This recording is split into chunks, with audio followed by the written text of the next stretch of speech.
Welcome to another edition of Plat Chat. We've woken AVRL over in the Australia time zone. He's locked in, ready to go, doing a little bit of stretching, getting the blood flowing in the upper body. And he's going to bless you with some Overwatch knowledge. And we brought in two Gen Z creators. It's Ocie and Tommathan, blessing the old guard here in me and AVRL. Welcome, Ocie, Tommathan.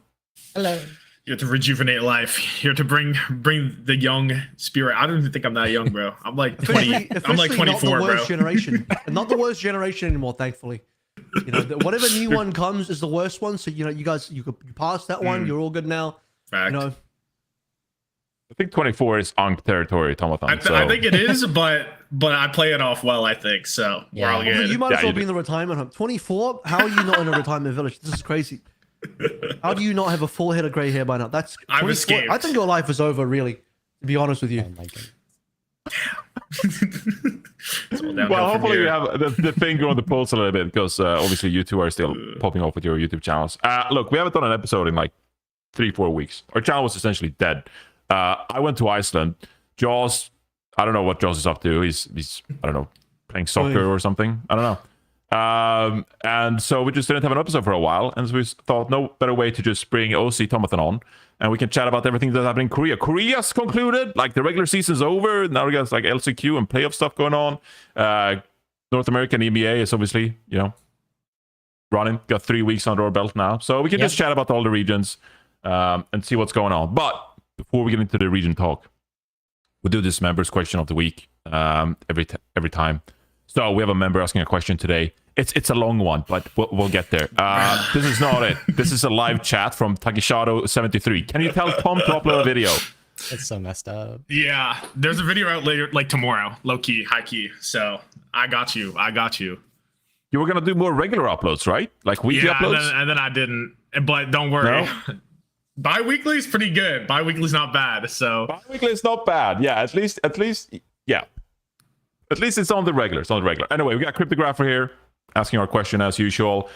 Is this the single healthiest meta we've ever seen across all 3 regions? We're seeing consistent playoff, and it's all the heroes in the game, and it doesn't feel like it's each region is playing its own thing that is getting this diversity. All of them have teams playing it. But really, we might need to start talking about Kobe and Sugar Braun 3 is having an insane stage. So what do we think? What do we think about the meta? Just stage 3 overall. Stage 3 meta talk. We liking the meta? I think it's tough to tell, because I think it's less of the meta being in like a really healthy place and more of the nobody knows what's going on really. I mean, we came up with the double flex DPS stuff, and then we're like, wait, maybe that isn't as strong as we thought, and some teams just completely disregarded it entirely. And I don't know. We've had the most recent patch, which was pretty controversial as well. I personally wasn't a fan of it, but right now the meta's in just a weird spot where I think everyone's figuring out something different, but I could very well see like one of the compositions, maybe some of the Zarya stuff. I think what OWCS is playing right now is pretty strong. Something is probably going to be a bit stronger than everything else. We don't see that yet. It's pretty early on. Everything's just chaotic right now, to put it simply. I think if we actually had a LAN right now, a global LAN right now, I think the meta would look a lot less diverse. I think it looks way more diverse when the regions are split. And because we don't know, it could be that the double flex is the strongest stuff, but because no one can play Korea outside the Koreans, we don't know if that's true. Because you look over towards the EMEA and they're playing a bunch of Zarya, they're playing a bunch of more brawly kind of stuff, and that could be strong. It could actually be a lot weaker, but because they don't get exposed by the Koreans, it's too difficult to tell. It's kind of like when we had the Symmetra stuff going on last stage, and it's unsure if that's actually the strongest or if it's actually a complete joke at all, and we get to LAN and actually ends up being really, really good. So, yeah, I think it looks good because of the region split, which is a good thing, because then you get like you look across different regions and they're playing different stuff, and that's nice. No, that's for sure correct. Because as soon as everyone pulls up and scrims Korea, it's like it always centralizes to something every single time. There's no way to avoid that.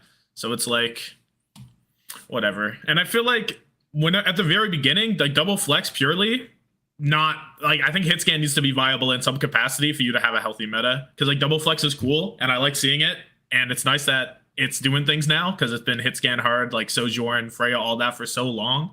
But if it's just double flex, which it isn't, obviously we've moved past it because it just can't be purely double flex. It just won't work like that. So it was whatever. It was not the healthiest, but I think as it's developing and then the hitscan players are like, whatever, man, I'm just playing hitscan. That's me. That's who I am. I got to do it. And the teams are like, yeah, I guess maybe that's correct. So I think it's almost like the healthiest we've seen in OWCS probably across the regions, but it's not fully developed yet. And we still have another tire patch before playoffs, right? So it's like, yeah, a patch in the back half of a regular season is not going to define a stage anyway. We got to wait and see what's going on in playoffs. Haven't that happened twice this year already? Wasn't it like stage 2 as well? Or was stage 2 like Mauga meta?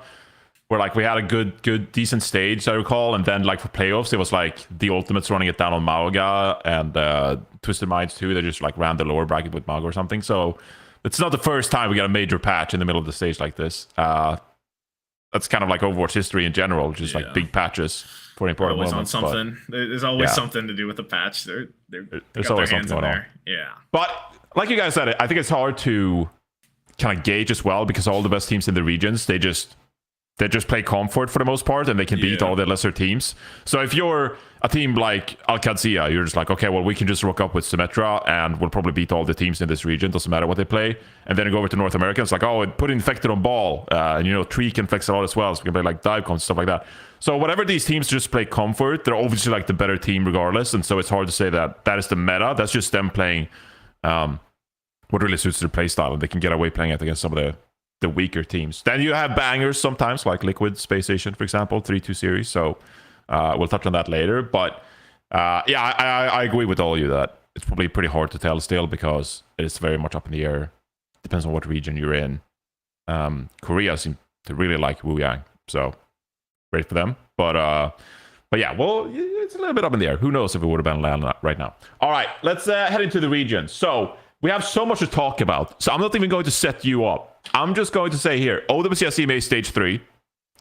What is the first team or player that comes to mind? Kevster. I agree. Kevster. I actually agree. Really? All right. Let's hear it. Well, You hear it, Johnny. You tell me about Kevster, you Kevster fantasy guy. Getting all the points from Kevster. This dude stealing all the points because of Kevster. Except for last week where he got like 2 points. Good one, Johnny. How do you feel about that? Well, what do I was gonna sub him out for Samba, but I would have betrayed my country. I couldn't do that. I wouldn't have been allowed back in Sweden. So I feel bad about that. But yeah, I mean it's an interesting move. I guess we can start talking about Virtus Pro. They took a pretty brutal defeat to OWCS 0-3. And I guess they got kind of exposed that maybe this Kevster JWoo thing isn't really working. I mean, it was pretty competitive because Kevster's Tracer is just amazing, and I'm going to glaze that guy even though we got 2 points in fantasy. JWoo popped off on Genji sometimes, but it doesn't seem like it's enough to take down some of these OWCS compositions. So maybe they need to start integrating Shockwave. I don't know. Maybe JWoo has to ride the bench. I don't know. I'm just saying. I we gotta feel get like off we're Sig. just kind of exposed. We just got to get off Sig. We got to get off of Sig. All right. The Eichenwald Sig incident was so bad. Like, okay, OWCS legitimately had some beautiful counter comps to what like Virtus Pro wanted to play. The Bastion stuff to counter the Zarya, beautiful, great. I've been saying like Bastion's underrated for a little bit now. Excellent to use the Bastion against the Zarya comps, but when we got to Eichenwald, I'm sorry, but Vistola saying on Sigma was the reason why they lost that map. Like, JWoo was performing at his absolute peak. Kevster was performing like hitting every pulse, and we like kept blocking Sig, like on the defense too. The Sig pick out of the gates on Eichenwald was fine. I mean, when you're running it into like double range, the Torb Soj, that was really good. It's free. It's a free first point on attack. That's what they got. But then they stayed it on second point, and that second point on Eichenwald, if you're not running like Diva, Winston, something like that, you're just at a permanent disadvantage. And also, if you're running the Sig on defense, the enemy team, you know what they should do? They should just look, see your own Sig, walk back into spawn and swap, and that's exactly what OWCS did. I mean, they probably saw it coming too, but Virtus Pro, the compositional mistakes there, it was a little rough. Yeah, it's always fun seeing a Sigma these days because you're like, wow, like this is a mythical hero at this point. But like we rarely see it. We just see like Diva and Hazard and all these other characters. Might be a reason we rarely see him. I don't know. And then he didn't even use the Flux. He let the Flux expire whenever he did use Flux. Like Yeah, he Oh. fluxed 3 times, and every single time, so he had 3 fluxes, none of them did damage. The first one was completely Wow. expired. The second one completely missed. The third one hit a baby diva who got Suzu'd. I think we Just sold on outrageous negative stuff. points. I'm not gonna lie, against like the comp that OWCS is running too, like trying to flux into it, it's not even Vistola's fault in my opinion. Like you just can't flux into it. Like you're getting one person and they're getting Suzu'd most of the time, and you're lucky if you get one person. It's just so hard to use flux against a composition like that. So there's nothing you can really do. I think if you wanted to play a ground thing on the floor, like Ram is actually not as bad as people think. I think his I agree. death was greatly exaggerated. And like if you're just on Ram there, at least you can go to the point and exert any kind of pressure whenever someone tries to contest it. Because like a Sigma on point is actually not like you can just contest that guy unless he hits the rock. And it's not a problem at all. It's just perma S key against Yeah. those really fast comps. So I agree with you though. I think like whenever we have a super strong meta, Malga, Ram, whatever, and then they get nerfed, like it feels like we just instantly stop playing the hero and kind of forget that like wait, they might still kind of be good. Yeah. This happens every time though. Like it's It like does. oh, It happens a patch every time, happens. yeah. All the time, yeah. Twitter comes out and they're like Ram is dead. Ram is dead. Ram is not dead. Ram is not dead. He just went from a god to being just a solid character. Everyone's like, oh, I can't handle this. This is AVRL's point every time. Malga's AVRL's dead, always though. just like, oh, it's back to Malga. Oh, Malga's dead. Malga's officially I dead. say it. Yeah. I say it like kind of ironically though, because I don't think Malga ever is currently meta. Because I see teams constantly bring him out and they lose. I think Malga's win rate's terrible right now. Every team I see bring out the Malga, I'm like, yes, Yeah, Malga's dead. This is not actually working at all. Ram's a different story. Ram's actually got some value. Here's a couple fun facts. I think Vistola got negative 9.5, so Jaws has Vistola on his team. Yeah, good one. That one, that's a really tough one. He had a tough week. Jaws is down. He's at the bottom now. Not to spoil, but next week, when Jaws is on OWCS, people can shove it in his face that he's now below Matt in the rankings, which is always quite sad. No one wants to be below Matt. Matt's like that's the bottom. That's like dead bottom. Below Matt means you should just get instantly relegated. Honestly, I love how we come full circle in Overwatch, and it took however 8-9 years or whatever. But back in my day, we had something called Winston's Lab, and they'd have these statistics of like how many final blows and deaths you had, and then it put out like a net rating. It was just like, oh, this player's elo is like 1200, and every time Prophet would play for G Super, we'd be like, oh my god, Prophet, or just like insane rating or whatever. And so that's the way we like judge players. And now it's fantasy. It's 2025. Yeah. If you got a positive fantasy score, you're a great player. If it's low, you suck. Sorry. It's like making fun of Jack, especially when he's not here. But I'll say this: no, Kevster is fine. Here's the thing: Kevster and Jay were together. The double flex. It was working so well that they won like every scrim in their region for like 2 weeks, because neither TM or Alcatia won a single scrim against VP for like 2 weeks by their own admission. And then it comes to the actual official, and then VP don't win a single map. VP just get domed 0-3. It's like, oh, Yeah. So yeah, something big happening on Scrim the team?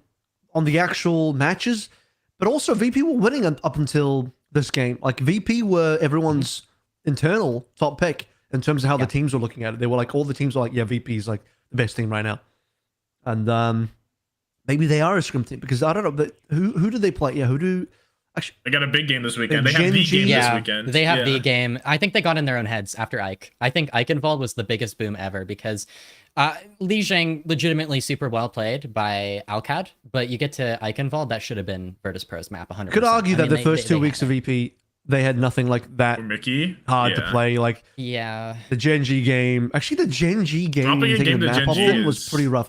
I it's kinda casted this bad. one. The Esperanza was like, huh? Like, wait a minute, how's VP losing this one? Kevster's dominating every game. He's actually dominating the Esperanza game as well. But then I guess the backbone Symmetra stuff actually worked on that one map. So that was quite surprising. But no, VP have some real difficult games now I after put up they a poll got on this on our Alcatia. channel. I don't know if you can show that, Solomon, but we had a poll going. We got like 800 votes or something. And the prediction will What are we voting for? The people have surprise spoken. you. Oh, Twisted Support. Minds versus Virtus Pro. Okay. It's gonna magically appear Yeah. when Solomon finds it. It's gonna be like TM, like crazy. Boom. Oh, it's dead ass 50-50. 50-50. Wow. wow. Yeah. I think Virtus Pro have it. I think their previous match was just a really, really bad performance from them, like overall. But again, like in the interview, Alcad were basically saying like they had lost every scrim against Virtus Pro up until that point, and that doesn't surprise me a ton. I think Virtus Pro, like, they have it in them. Apparently, Checkmate was making a lot of the big calls on Li Zhang, which is pretty cool. But I think overall, I don't know. Virtus Pro have the potential. They have so much potential. They just need to use it this weekend. So they're just gonna stick with their guns. Is that what everyone thinks? Just keep playing Kevster Jwu. I think so. Stick with it. Probably, Tracer yeah. Genji. Sigma on Icon. Maybe not. Please no. Probably not that. All Perhaps right. not We'll change one, that. Yeah. We'll swap that up. Got ice, don't they? They can just run ice norm a couple times, maybe. Don't have Yeah, to play put him in for on the Sol every hazard time. or something. Yeah, why not? Oh, Winston's pretty good. I mean, the Zarya Genji Tracer at some points, just like on Li Jiang when they try to run it down, like you said, Ocie, that was a tough watch at times. Yeah. All right, let's pivot to Twisted Minds then. How do you feel about Twisted Minds so far this stage? All right, I suppose. I don't know. Everyone's They had that excited one about game. Twisted Minds. I guess they No stomped Thomas, Vision yeah. too. Yeah. Twisted Minds, you know what they're about. I guess like we're seeing the Psycho look this time, so they're not actually sim gaming perma, but like Let's play some sim. He even played Psycho's it. coming He in, even plays played with himself Tracer. too. yeah, no, Psycho's one of those guys that he can like play whatever you want from him, you know. You want him in the Tracer, the Genji, the Echo, it does not matter. That guy's gonna perform. But it feels like Yeah. like non UBTM does. It still feels weird to me. Like just looking at it, I don't know. It's like you're trying to be Alcad because you're using Psycho as checkmate, but like you're still just not Alcad. You know what I mean? It's like you're trying to copy them instead of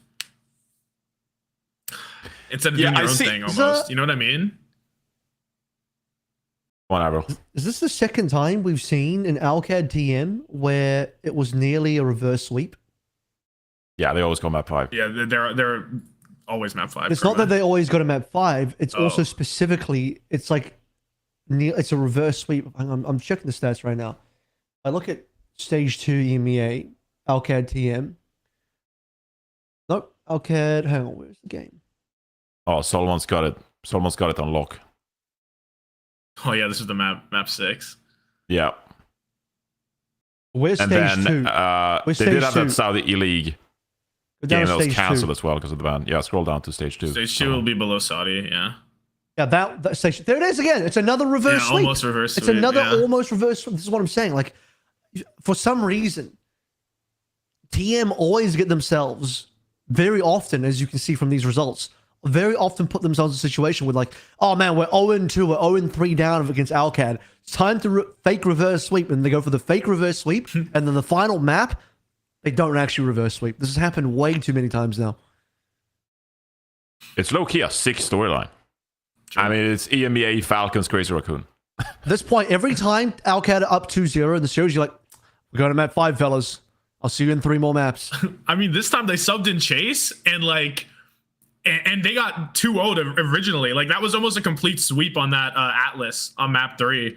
And then they locked it. Like Chase pulled out like a random Doomfist and turned it around. Like it's actually absurd that we just we're giving a Chase game, and I don't know if that's like obviously that's got to be somewhat planned, but just you bring him up and immediately you start going downhill. It's like I don't know, it's a little tough. Yeah, I'm happy to see Psycho back in the mix though, because I've always rated Psycho. Had some insane performances on SSG 2 before Twisted Minds, of course. So you got the shot calling, you got the Symmetra, but Psycho's Tracer is really sick too. And then it will always felt pretty bad when Psycho just had to ride the bench, because I think he's such a talented player. So it's good to see him in the limelight a little bit, get some playtime, popping off. I think Psycho is like really competitive with some of the best Tracers in the region. So I think that is a big boon for Twisted Minds. But I guess you kind of saw in that series, like, I mean, I know that was week 1, but I don't think Twisted Minds tried to match the Symmetra or really anything against Alcad. They kind of like tried to play around it, correct? Yeah. So they're trying to think of ways, I guess, to how to beat Alcatia. if they don't want to play the Symmetra stuff, especially if Yubi's not in the game, right? So they're trying some different stuff. And sometimes TVNT is in the game, and sometimes KSA is in the game.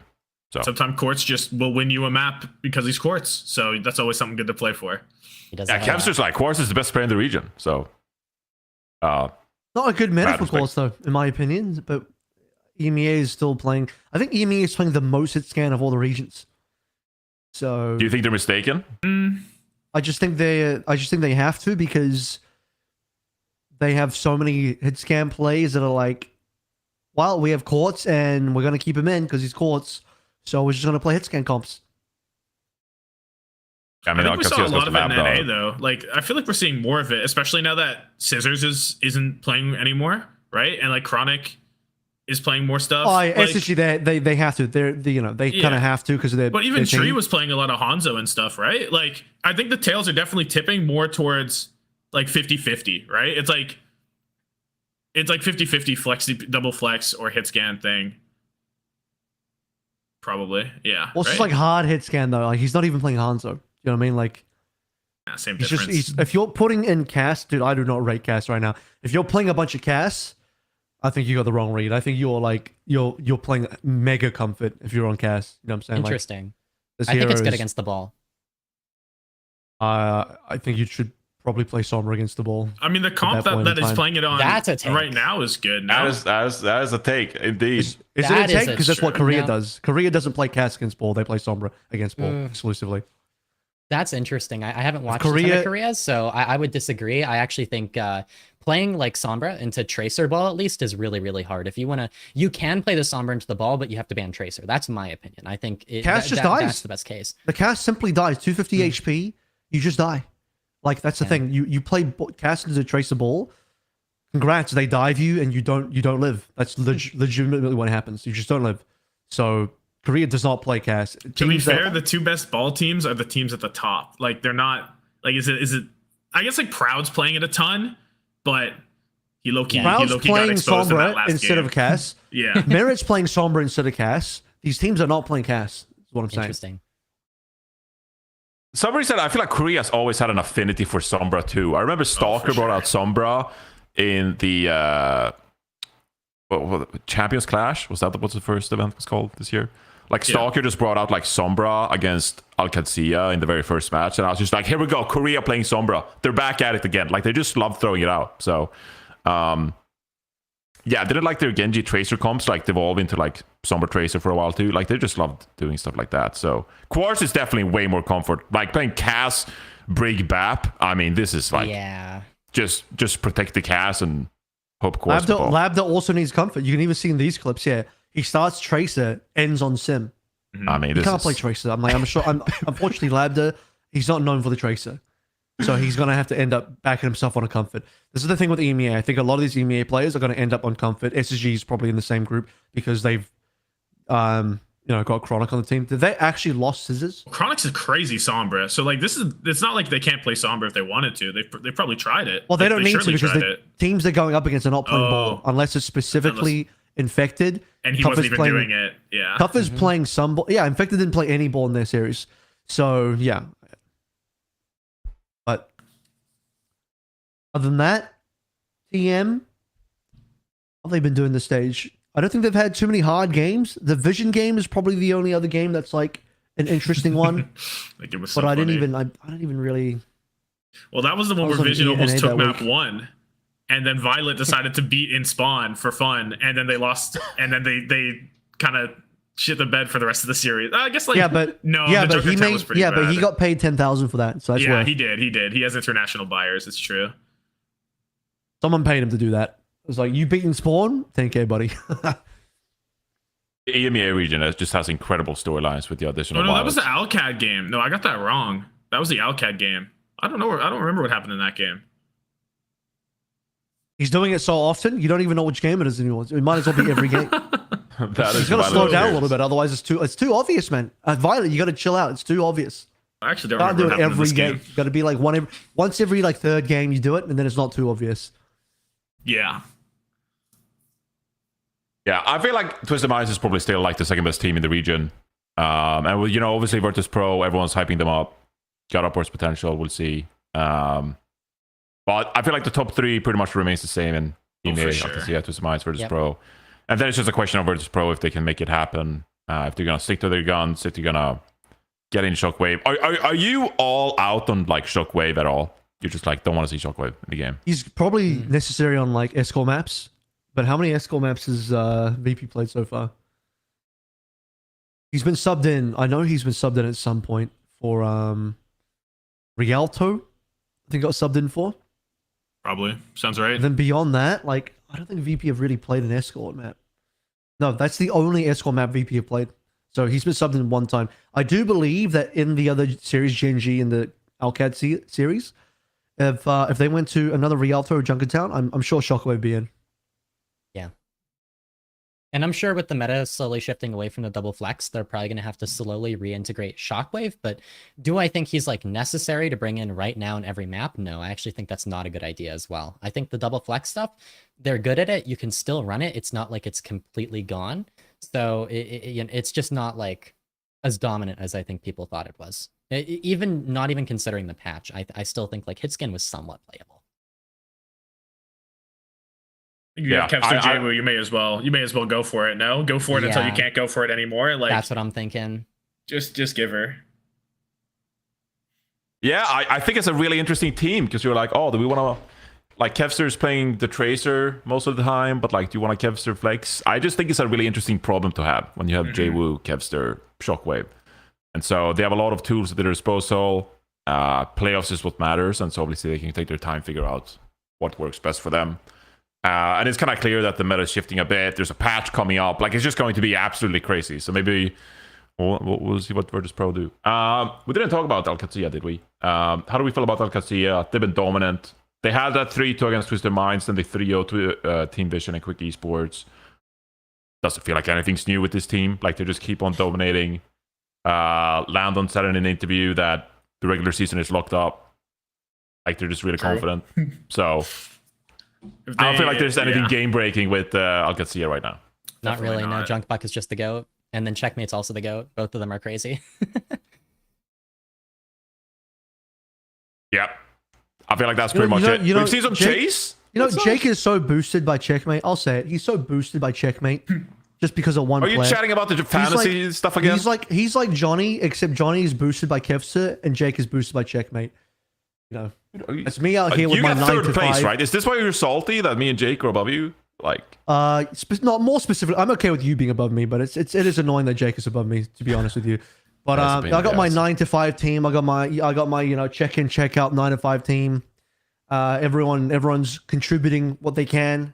There's no obvious carry on my team, unfortunately. I just, you know, it's just my mistake. I just didn't get myself a mega carry on my team. That's pretty sad, but thought it might have been Cuthbert. I was wrong. Only gets me like 9 points a game. Very sad. it'll be all right, Daryl. It'll be all right. We're getting there. You're competitive. You can have a good week, and you're there with me and Jake. All right. I feel like there's nothing really to say about Alcazia. Same old. Yeah. You know what? Yeah. I got something to say about Alcazia.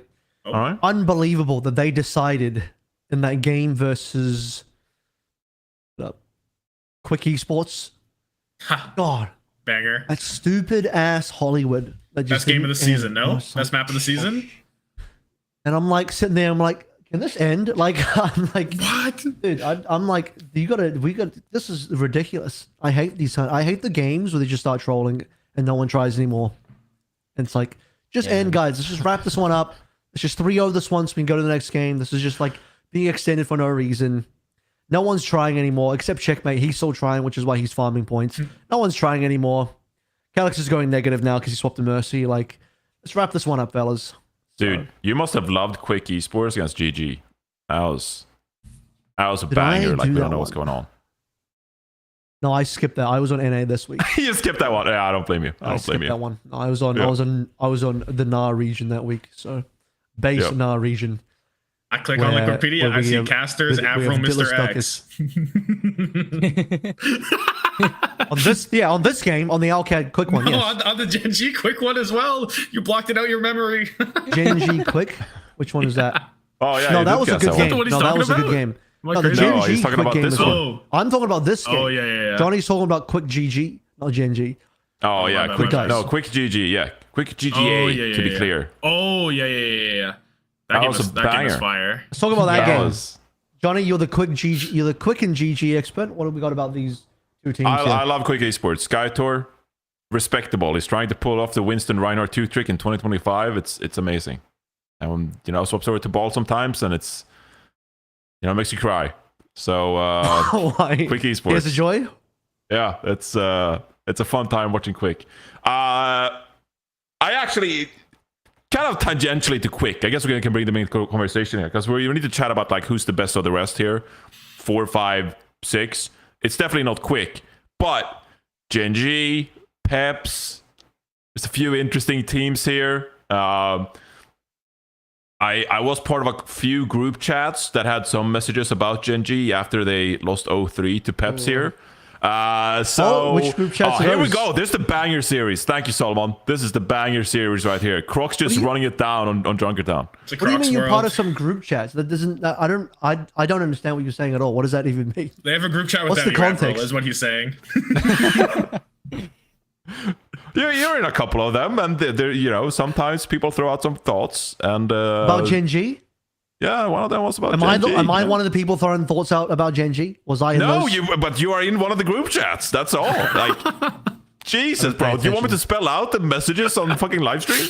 Come on, man. Might as But- well tell us what people saying about Gen.G. What are the streets saying about Gen.G? we need right. the eyes on the ground. Let's hear it. All right, we'll get there. But first, let's just appreciate good guys. A&M. No, I'll get there. I'm not fucking deflecting. Croc's playing Roadhog here. It was a thing of beauty. Snowdrop, Rocky the Hanzo's done that a couple of maps this season. So I low key love the bad EMEA teams because they're always a fun watch anyway. I like So- the Hog.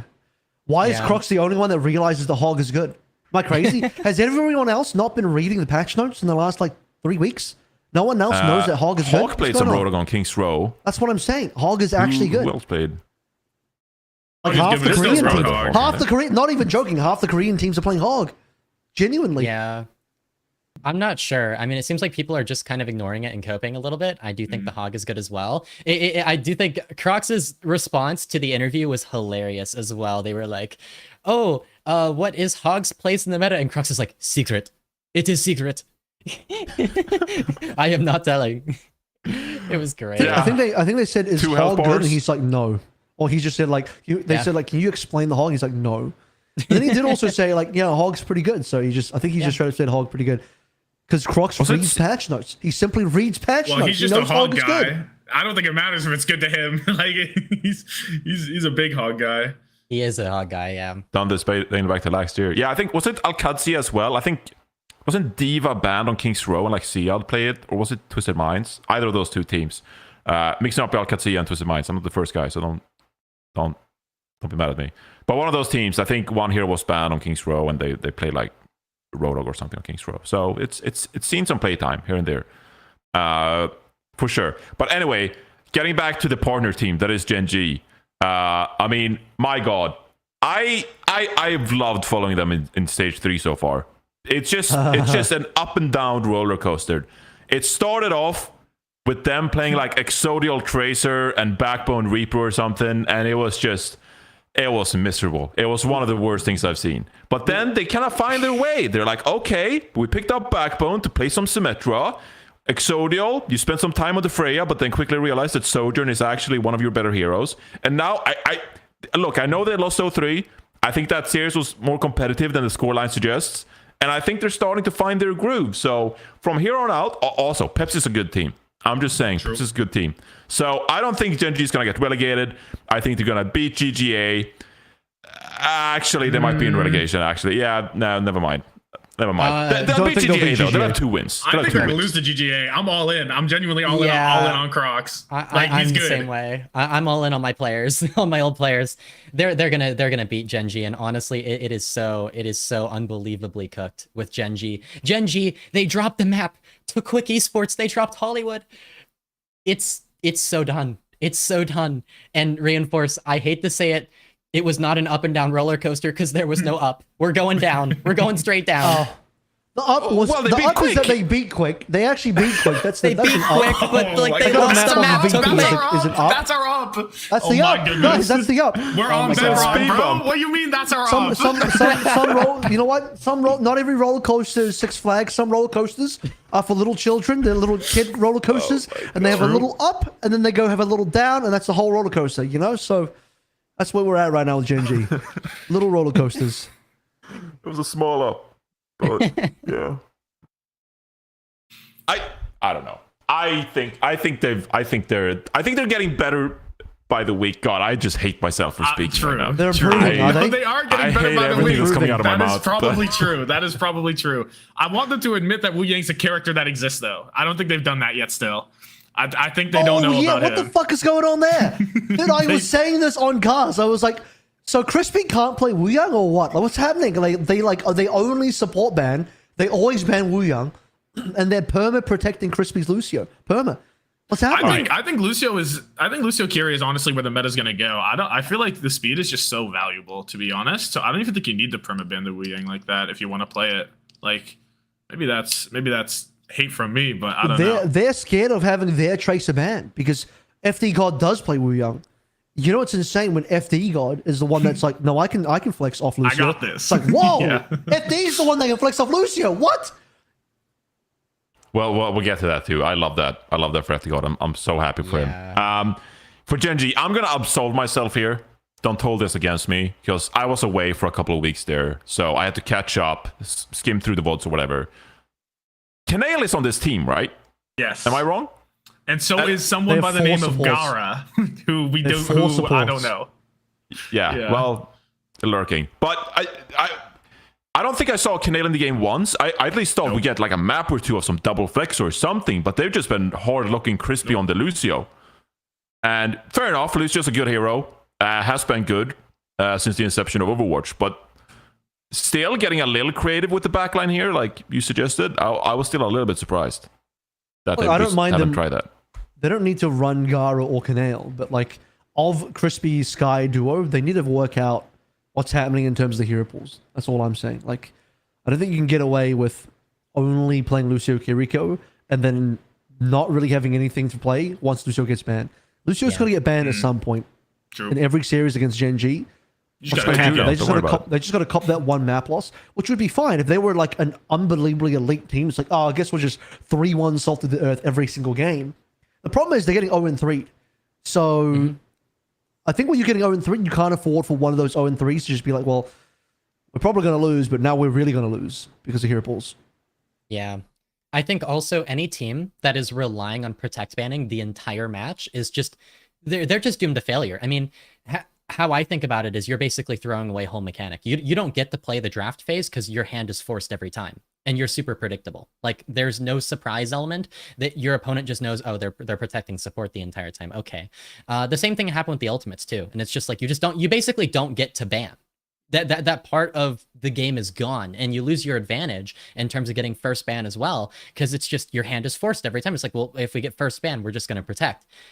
It's not great. It's honestly not a good way to approach it. And I think any team that relies on that is kind of doomed to failure. Yeah, I mean, not only do they need to protect ban for Crispy, but then they also have Backbone, which, you know, once per series, like the Symmetra is going to get banned, you know that, and then Backbone is flexing over to the Tracer, which, serviceable. I wouldn't take Backbone against Kevster in a Tracer duel, but, you know, there's quite a few good Tracer players, actually, these days, so, you know, you need to be actually good at the hero. But yeah, I just think it's tough for Gen G because I legitimately think that they going into the stage, which is like, right, EMEA, the meta is always to play Symmetra. Who can play Symmetra? Let's get Backbone in the mix. And then they just haven't ironed out their style. They haven't found a way to win some of these maps. And if you're a team, you need to have like a hallmark identity, a way to win maps. And Gen G, they don't have that. Symmetra was supposed to be it, but they haven't been able to win some of these maps. So yeah, I think it's a tough go. I'm surprised that Backbone isn't just saying "fuck it, we may." Like I know May's not great, but like your Backbone, just give her like you can one tap a Tracer every now and then. We may. Yeah, I don't think it's that bad. There, I forget what I was looking at, but I was looking at something they were playing, and I was like, look, just try it. You know, why not? If you ignore we ever have this conversation. Okay, Plat Chat didn't happen. We're going into what is it, week 4 of EMEA? You're co-streaming. You're watching Genji play, and Backbone looks May and Spawn. Are you ecstatic about that? Down. You're like, hell yeah. I mean, in certain situations, because obviously the sim gets banned because they're perma banning supports, so the sim gets banned on them. And then what are we? We're trying the Venture stuff, which is like fine, I guess. Like Venture's fine, but they tried some Reaper stuff in week 1. Yeah, they're playing Reaper stuff too. I don't know. I forget what the situation was, but I was like, man, how a May would be a treat right now is what I was looking at. I don't remember what it was, but I swear it was real. It was something. I think I remember Backbone locking in May, but I think it was one of the... Which game was it? Was it the VP game? And unfortunately, you're up against VP, so I don't think there's a lot that you can do in this game. Well, you can get a map, apparently. Regardless of... Yeah, but that was the Symmetra game. That was the May games were unfortunately not great because I think they played May on Samoa, but yeah. Oh my god, yeah. Didn't they play May on Samoa and they got absolutely rolled?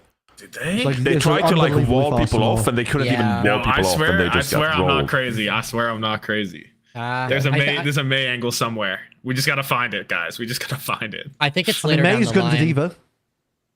That's about it. It just depends. I think it's just not good into the double flex, maybe. It's a bit tough.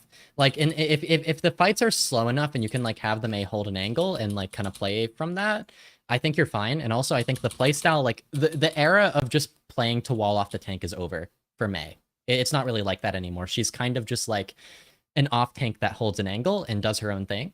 And the wall isn't necessarily like the big thing you're playing around, like in the Brawl versus Brawl stuff we saw in Overwatch 1. You just need the right meta for it, and the fights need to be slow enough for it, in my opinion. And then they're just not. I mean, the Genji Tracer, it's just, they don't care. You wall them, they're just going to keep going. They're not stopping. The block mechanic is too strong these days. Okay, I just looked at the thing. Bro did not use Blizzard. It might be dire. It might be dire. It might be dire. But it was like a May Tracer Zarya I don't know what I'm looking at. I'd rather not look at it again. But I still believe there's something there. If we dig deep, we can find a solution. Not terrible against the Hog either, right? You can wall off a Hog. You can wall off a Hog. No? There you go. You can do that. Hog should be Backbone's favorite matchup. It's just like you have like options. You can roll out the options against Roadhog. Yeah. There you go. Please, Genji. Please at least beat GGA. You're a partner team. No. Then after that, guys, they have Twisted Minds at OWCS. Ooh. We're good for one map. Somewhere in there. We can find a map, I think. They just need the one, bro. They're going to get 3-0'd by GG, but we can find a map somewhere in there, I believe. One map where OWCS stopped trying, but then Checkmate's still trying, and Checkmate wins 1v5. Always does try. And he wins 1v5, and Genji's like, damn it, this was our map. GGA are playing Genji, Twisted Minds, OWCS, and then Peps. So... there it is. Whoever wins this one, unless GGA can take down Pets, it's going to avoid relegation. But is there even relegation for the final stage? How does that work going into next season? Do we know? It says that there's 2 relegation spots. Yeah, 2 teams get relegated. So then all the teams are expected to last through the entire offseason? Like casually? I'm not sure what the situation is, but I remember the offseason last time was just a month or 2. Oh. But you retain your slot in the region, and then you can come back with a new roster. Yeah. But the team, whatever that means, retains a slot. I'm pretty sure. That's probably it's like something with the core players, or at least that's what it is between stages, right? So it's probably something like that. I thought they would go into like a whole new like open system again, but for next season. But no, say for example, you're ranked 6 out of 8, and you're the bottom of the teams that stayed in, and you fully disband. I'm pretty sure that spot just goes to the next promotion team. Probably, yeah, because that's what happened to Quick this time whenever TU disbanded, right? So I guess it'll just be like this is. Like the year switchover doesn't actually mean that much, is what it sounds like. Then it's just a new number. Yeah, right? I mean, it doesn't say anything on Wikipedia. I'm hoping they give the same system. Here's the thing: I beg them to keep the system that they used for this year because it's so much better than the previous year with all like the open qualifiers and Swiss and everything. It sucked. I'm hoping they keep it. I think they will. That's the impression I'm getting, but I don't think I don't think they know entirely, but they're probably figuring that out now. I would say they probably know by now. We should not change the format every year. I agree. True. I agree. Every I think year what we have should now not be is like, okay. What What are we format gonna have we do got this this year, time? guys? Like, yeah, every year we should be nice to have some consistency and not be changing shit up too much, at least every single year. Yeah, it's a good format. Yeah, I mean, last year it sucked. It did actually need to fully It was change. unwatchable Like, it was necessary. almost. Like it was. Yeah, I agree. It was But awful.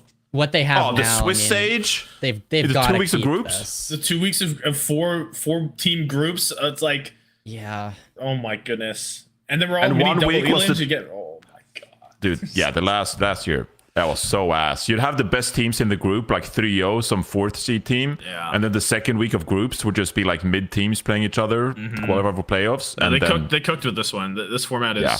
No, this is a good. great Yes. format.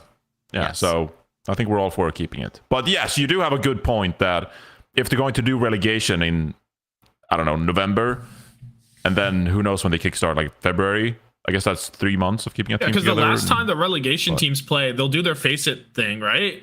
And then there'll be like multiple months, like at least like probably 3 months since the relegation thing, right? I don't know how fast they play it. Maybe they'll play it right before the season. I don't know. I didn't even realize there was relegation still. I thought it was just like, you're at the bottom. Enjoy. I guess But the it makes it a lot the, better for stakes. Yeah. the rules are pretty good, right? For like keeping your spot, like however they do decide that. So going into next year, I don't think it would matter. Yeah, Too probably much. doesn't. Yeah, So. it's probably fine. We like the format. It's a good format. Open Overwatch Esports. All right, let's talk about Peps here real quick. I'm a Peps glazer. I love it. I think, actually low-key am as well. I fuck with Dip and I fuck with Willie's pretty heavily. I think they're pretty good. And Zoro. Can I get a shout out for Zoro? Sure. You can get a shout out for Zora. Why not? Sure. And then, like you mentioned earlier, FD God. Finally, there's some flexibility within his game. He That's no Flex longer has to God. play the Lucio all the time. That's- Can also play the yup, Wu Yang. yup. So I think it's good for FD God because now you have alternate looks. You can play alternate styles. It's none of this like Lucio Juno shenanigans. We're like, oh, I speed. But it's actually like, hey, we can play somewhat kind of like poke, dive, whatever you want to call it when you play Kiri Wu Yang with 2 dive characters. So like there's some flexibility there. So it changes the playstyle a little bit, gives some versatility to Peps, and then they have great players on their team. So I enjoy watching Peps. I think they're a good team. I think they're the 4th best team in the region. I mean, especially after beating Gen G. Are they as good as top 3? No way. But they're the best of the rest, in my opinion. But Tom, Yo. do you prefer Willie's or 7-Eleven? 7-Eleven. What am I? Wait, what? Said you fuck Oh, with you don't Willie's. get it. I don't Willis get it. is Kick this guy off the Willis, show. Kick this guy off the show. He doesn't Willis is understand. a grocery store in Sweden. Oh, And so people are like, Why would oh, I you know want to go that? to Willis? Get it, dude. Why would I I know fucking that? get it.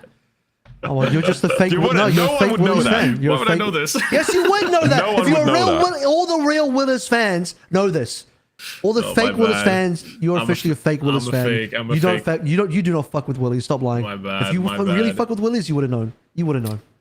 That's on me. So I This know guy's I not a said day that a zero while Willis fan. This ago. guy's a fucking day rolled 200 what? Willis fan right here. I'm a tourist. I'm a Willie's tourist. No. His name is also William. So maybe his I don't nickname believe is that. Willis because his first name is William. Like it could be. It doesn't have to do with the supermarket. Problem is, potentially. I've already written down officially in the law that it does have to do with the Oh. supermarket, so that It's you in the can't, Wikipedia you blurb. can't come out. That's You okay. can't come out and now say no. It's because my name. I'm sorry. The law has been written. Can't change the law now, Willies. Too late. Also, wait, we got to run back that the Peps is number 4. The match against Vision this week will decide if they're number 4. No, because I kind of think Yeah. I still have Vision above them. Oh, that's true. right. That's true. Fuck. It's like Choi say one. I don't know what Choi's on. Sometimes this guy is like going crazy, and then sometimes Choi is like off the map or like doing some horrendous things, like less damage in the lobby than Violet, like most games. But Wow. But still, Violet I does think farm I have damage. Vision. Violet does farm damage. To be fair, yeah, it he's is a bit true. of a DPS. It is true, but Fuck. I overlooked Team Vision. I think I do damn it. have Vision above them still, because I think it's Yeah. like the big 3, and then to me it's like Vision, and then like the rest Well, of guess them. what, guys? Right? Week 5, Vision and Peps play each other. We'll Wow. finally know. We'll have our finally answer. know. True. And you know what the game's going to come down to? How many times Violet beats in Spawn or Ajaxes. That's what it's going to come down to. Now, he's not going to have a chance because he's going to be on Alari the whole time. I think it's how hard can he throw an Alari?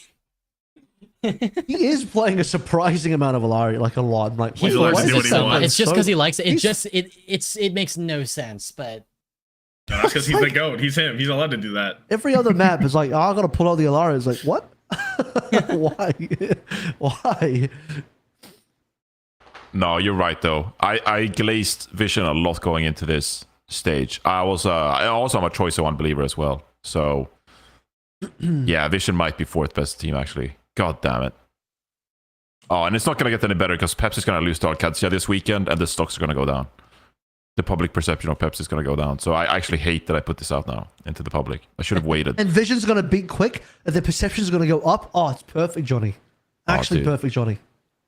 Oh, this is And gonna then, suck. Don't still, even though, know week if you said 6 that though, more perfectly. week 6, if Peps lose to Crocs, then you're in trouble. Then you're really in trouble. There's Oh non-zero my God. possibility. I actually think it's possible that GG I can win that. Yeah. No, GG are not good, guys. I'll tell you what. No, they genuinely are good. I No, swear they to are Let me tell you what's God. good. happening. Let me tell you They're what's so gonna hard to break down. scrim against too. How do you prepare for that team? Like really, nobody else like is good at the hog stuff as well. I don't know, you play honestly ranked. think that Yo, Crocs gave me 1,000,000 points in the This is what's fantasy gonna- this this week, what- by the this way. is what's gonna happen. He This gave is me what's a gonna bajillion. happen. You Between had week 5 and Crocs in 6. fantasy. I had Crocs in fantasy. I had Crocs in fantasy. Oh my. I'm really about this. I'm really about this. Like, that's where I'm at. And he's staying this week too. All right, but Tom, Crocs or 7-Eleven? I don't want to fall into the trap again. What? So anyway, as I was saying, between week 5 and 6, you're gonna get another hot fix, and now Hog's gonna get buffed again.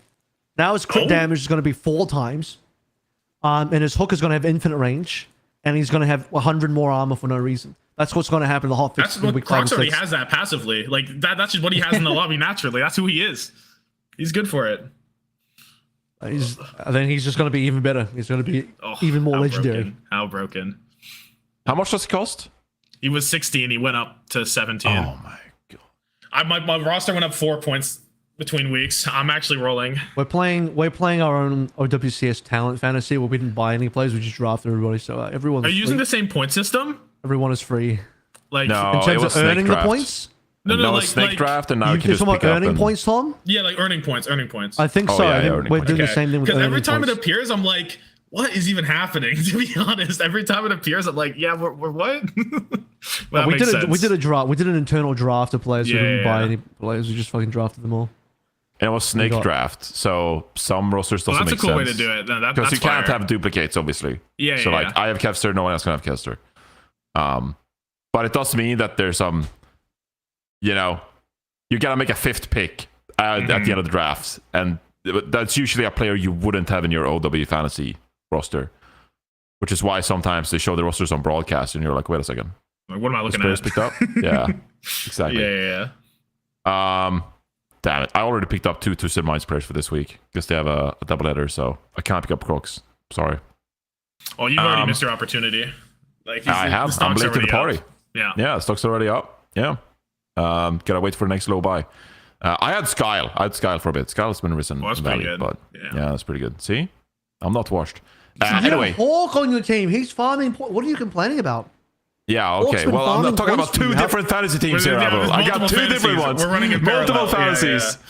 I'm living in 2 This guy's fantasies at the this same guy's time. running. How to, bro? This guy's playing 10 different fantasies for 20 Dude. different games. This is insane.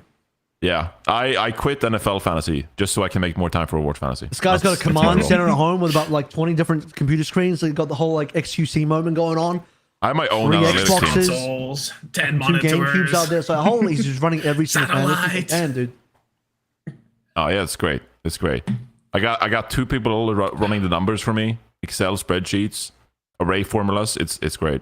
It goes crazy hard. Anyway, I like Peps. I think Peps is a good team. I like Zoro. I like Willis. I'm happy for Xerion. Xerion could just hard lock Kiriko and just do an all right job. It doesn't revolve about the Xerion at all. Just play Kiriko all right. FD God can flex it up a little bit. And both the damage players are good. Willis, just play the brawl heroes. Play a little Sawyer here and there. Play a little Hazard there and there. Don't overcomplicate it. So yeah, it's a good team. It's a good team. All right. Do we need to talk about Vision as well? Choice one? Overrated? Properly rated or underrated? He's experiencing the after effects of the Herbalife sponsorship. Like you can see it live. It's really tough. Like he's not the same guy Guangzhou who Charge was. reference? Throwback. Yeah, that's a Wow. Guangzhou Charge reference. Damn. I think he's honestly underperforming a bit from what I'd like from him, but he had a tough look even before this, whenever he was playing. So I don't know. It's like fine, I guess. It's like okay. All right. Yeah, I guess. Yeah, it's a tough team. Like I honestly expected they played like didn't they play Twisted Minds like really close and Alcatia really close in the Saudi E League like a few months ago when they were playing in Face It. And at that point, I just felt like you had to take this team seriously. It was just a matter of time before they got promoted. They dominated in Face It League. Obviously got promoted. Made a couple of changes here and there. But I think undeniably going into stage 3, you had to respect Team Vision. Like you just knew they were going to be good. It was just a question of like how good can they be. I actually like the Violet Skyle backline a lot. Like I think they have a lot of versatility there. Great play a meta lot for of different them. stuff. Yeah. I love Choice One and maybe like underperformed a little bit.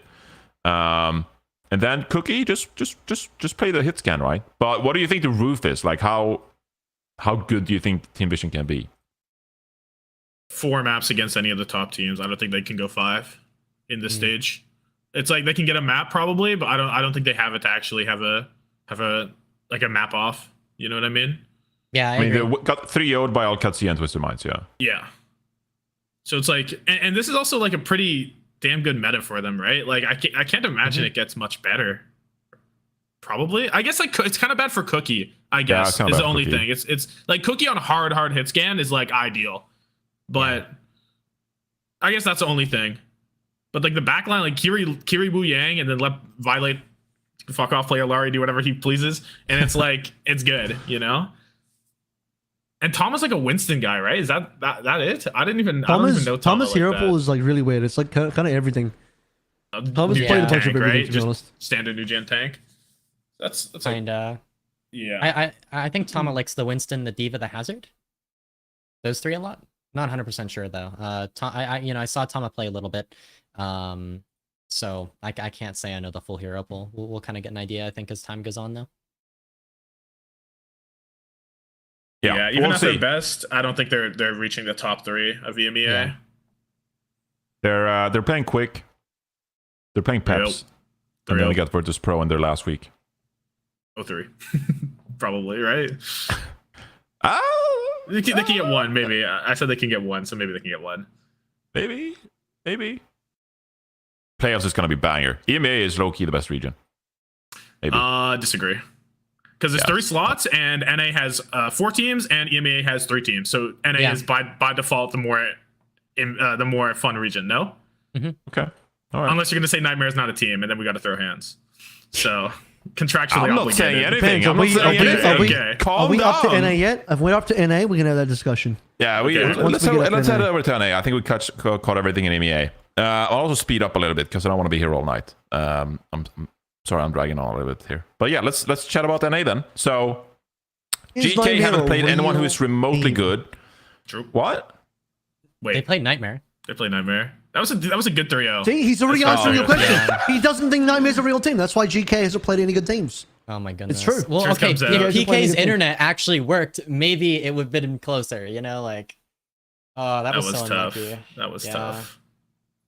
Well, I guess I spoiled my answer. I'm sorry, Tommathan. I just disrespected Nightmare like crazy. And now we have to throw hands. That's tough. Yeah. That's real tough. Yeah. I'm going to start. Who's starting first? Who wants to begin the Nightmare versus... Yeah, Nightmare they're a versus fun good team, though. debate? I'll give them that. They got Painkiller. Can play some Brawl Heroes? Can play the Sorry here and there. You got Well, actually, Rhino, they don't subbing in, always playing have some Wrecking Painkiller. Ball. No, that's what I mean. Like they got 2 flexible tank players. They play a lot of different styles there. Rocket, always It's an love internet Rocket. joke. Yeah, so look, I like Nightmare, Tommathan, but are they good? What do you think? I mean, obviously they're kind of cooked for the regular season, right? They're just locked in 4th, but like come playoff patch, they're still like right there. You know, it's still a big 4 of NA. No, just because they've lost to all the teams. They've Doesn't just got to be mean- better than one Yeah. of the top 3, and I think they can beat one of the top 3. I think Nightmare is I think they are number 4 right now in the region For sure. in terms of ability. It's just a matter of like they have the ability to punch up if they want to, and I think they can make it to Stockholm, but that's a challenge. And then I think I would say SSG are probably the ones most scared of Nightmare right now because that's the team that Nightmare has the best chance of beating, in my opinion. But we'll see. That'll be interesting. SSG looked insane though. She looked really good. They look. I'm not gonna lie. I don't think they look the best. I think Team Liquid were throwing against them a little bit.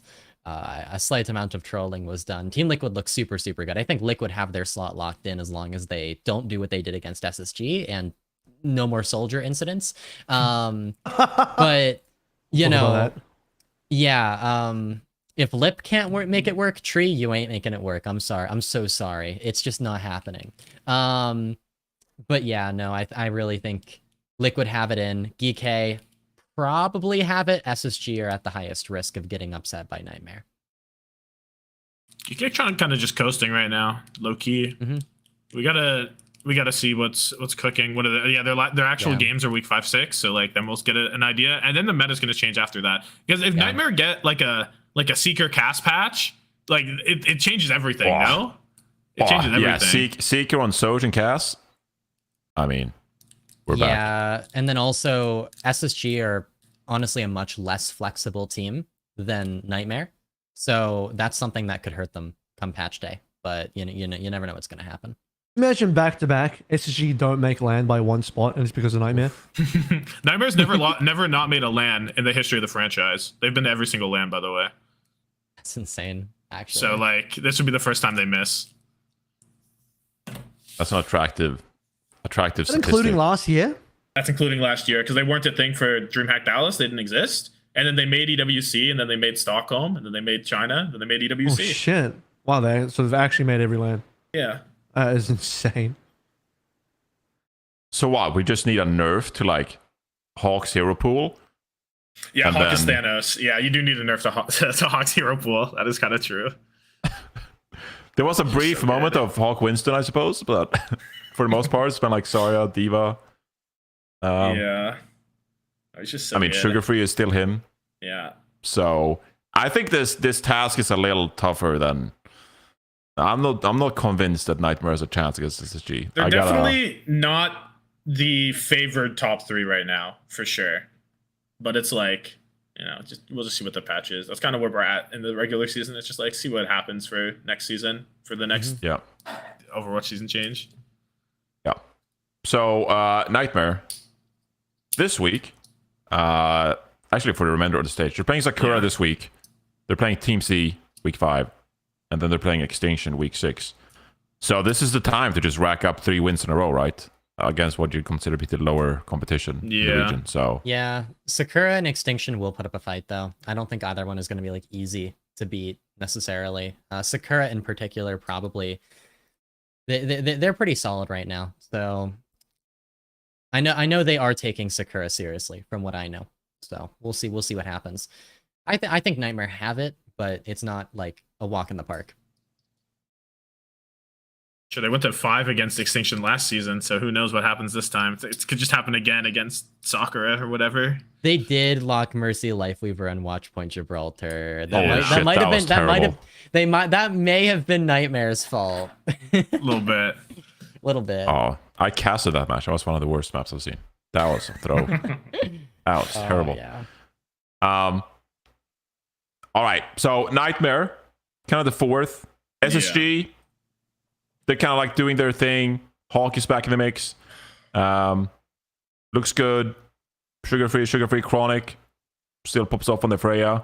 I don't think there's too much to say about Space Station, I suppose, unless you guys have any impression so far this stage. Well, they're trying to learn the sim stuff, right? Chris is talking about getting Lenny on sim all the time. And if they unlock then they're actually like a huge threat because no one else is doing that in NA. And then if Chris brings in the Symmetra virus, it's like it could be bad. It could actually shake things up. We have seen a bit of Maimon sim though, right? BK probably a little bit.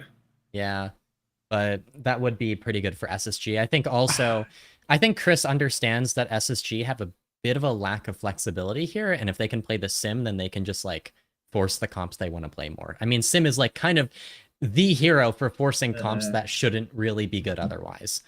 Chris is cursed with inflexible teams. That's his entire history.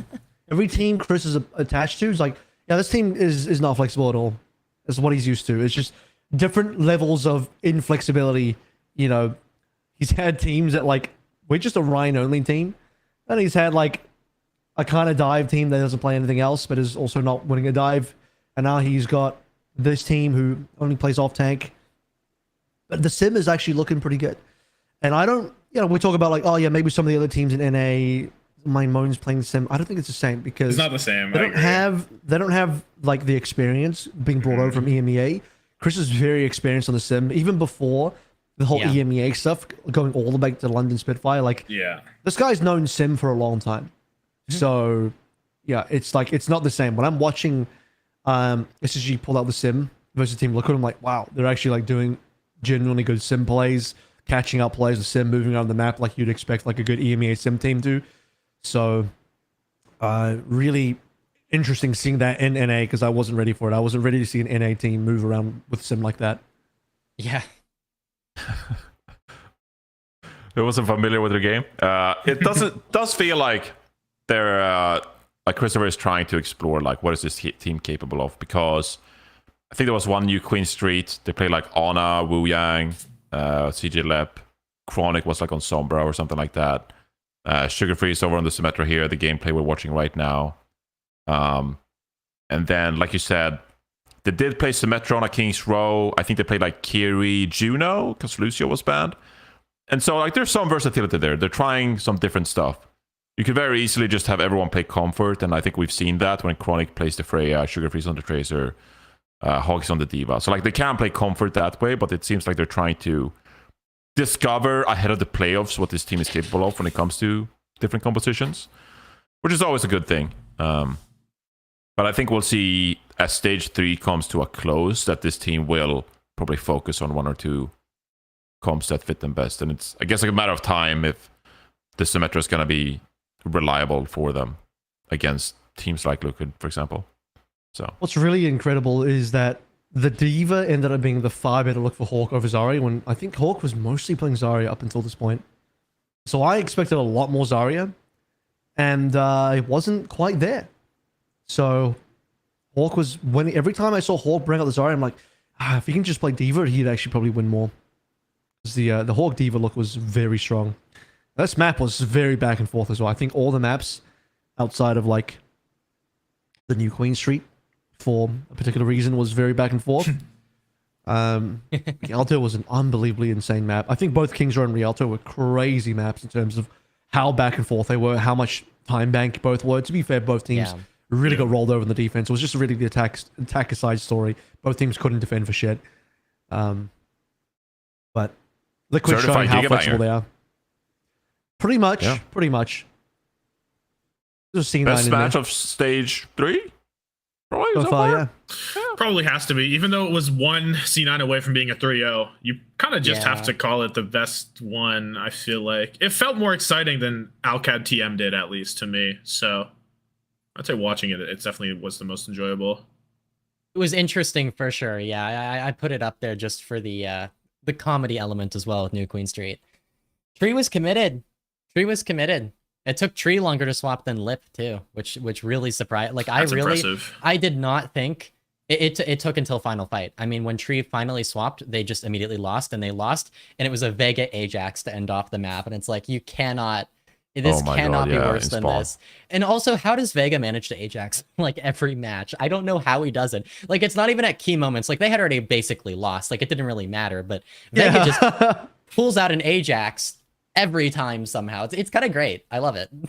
It's the difference between him and Violet is that Violet does like to Ajax at the most crucial moments possible. Vega does it at the most like pointless moments. Like, well, you've lost anyway. You've lost anyway, so it doesn't really matter now, but it is funny.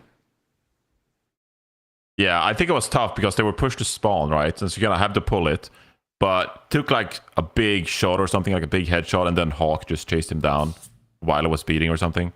So it's kind of one of those like I have to use speed in this fight. Yeah. And I took a little bit of damage before I pulled it, and now I'm being finished off mid channel. So I feel bad for Vega.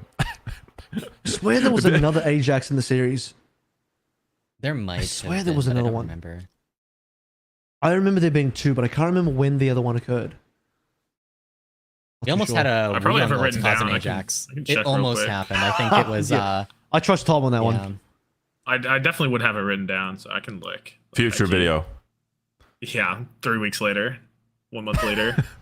Next day, Maybe, see getting, maybe it's see not in in this October. series. Maybe it's not in this series, and I got confused with the different series. But for some reason, I remember there being a second one here. I don't know. There's so many, I lose count. But yeah, SSG, third best team in the region. Guess you have to say. Team Liquid then. Chat about them. Obviously, they've been flourishing when Tree can play the Genji and Zero can play the Tracer. Infected can play the Tree's ball. Hanzo. Tree was Tree Hanzos on Rialto, was it? and Kingsrow. He was hard locking Hanzo and really hitting shots. Like Yeah. at the beginning, every first fight on Rialto, he's just snapping a log onto Chronic's head. I'm like, wow, dude, his consistency is wild. Chronic must be furious about that because Chronic's getting domed by a long range log from like super far away. Yeah. At a crucial moment as well. At the beginning of these A fights, this is where like teams can't hold their defenses because somebody will just get a pick like that at the beginning of a fight, and then the attackers just roll over the defense. I love it. Yeah, I love it. So yeah, I feel like Liquid, there were a lot of cancel compositions as well. Infected's always had a pretty good hero pool where, can't play some of the dive, can't play some of the brawl. Tree is really flexible. RuPaul Vega, very flexible backline. So, like Chris said in the interview, just like, it's a perfect meta for them. They have so many good looks for them. And obviously this series was closer than he thought. Ocie, you said it was a bit of a throw. Like, Tree Soldier aside, is there anything else you'd point to? I don't know. Just after that new Queen Street, it just looked like really rough. My memory is failing me a little bit. But they started off Surabasa as well on they tried to run Overwatch 1 rush comp. The Reaper stuff, the Reaper Winston or something. They tried to roll out on that, and it was just like, why are we on Moira? I think it was Moira Lucio. Like, okay. It's not 2022. We can't do this anymore. Yeah. Zombie call. I don't know what it was with the compositions though, but yeah, Kiri was tried to run banned. that. Yeah, and all the they kept perma swap, and both teams were perma swapping supports like all the time. Yeah, I don't know. It just they lost their groove after Rialto. I can't entirely blame them for Rialto. They obviously could have defended better, but same with SSG. But it just looked like they had it, and then New Queen Street and the new Queen Street, and then the Surabasa could have been way worse because there was the dreaded 4 alts used lost fight from SSG. Yeah. On second, like SSG really could have just steamrolled that entire Surabasa. Like it was that close for them. Mm-hmm. So yeah, and on the final point too, there was a fight where SSG had I think 2 ult advantage or something, and they absolutely messed it up. They somehow like Infected lost, just like kills 3 or something. Like yeah, like I don't know. SSG had so many chances just to take it, and SSG made mistakes for sure, but I don't know. It shouldn't have been that close for Liquid, honestly. Show the C9. Let's watch the C9 again. That was probably the throw, to be honest with you. As Tom said, if it wasn't for the C9, it might have just been a 3-0. Might have just been a 3-0, yeah. Because they were going to push that like into third almost. I think so. I'm pretty sure. I think they would, yeah. Yeah, it might take some time for Solomon to pull that off. I don't think we have a timestamp for Solomon either. Rialto. End of Rialto. Rialto wasn't the end. It was time bank. Oh Rialto. my god, Right. Solomon's the GOAT. Genius. Solomon's cooking. No, it was Team Liquid's attack. It Yeah. wasn't Yeah, Space Station's no, attack. sorry. Yeah, I thought for a second, like, well, this is not going to be the C9. Yeah. So, overtime for Liquid, yeah. It was time bank for Liquid. Yeah, we're almost there. Yeah. It's almost cooking. Let him cook. Let him cook. Let him cook. Oh. And Johnny jumped the gun so quick, just like he jumped the gun before talking about Vision Esports. Yeah. Yeah, I do like jumping. And the gun. Genji. Another Peps Vision, another Peps moment. I'm living ahead of myself. Yeah, it's coming up right here. Oh, this is the Space Station. No, the attack same again. fight we were at before. Wait, what? How did we get here? There we go. This is it. This is it. There's Liquid is attack. The one. This is There it is. perfect. There we go. Look at the ults from SSG though. I don't know. Yeah. But I think SSG lost a lot of players, if I remember correctly. Oh, Yeah, they're down. They were down 2. Kills.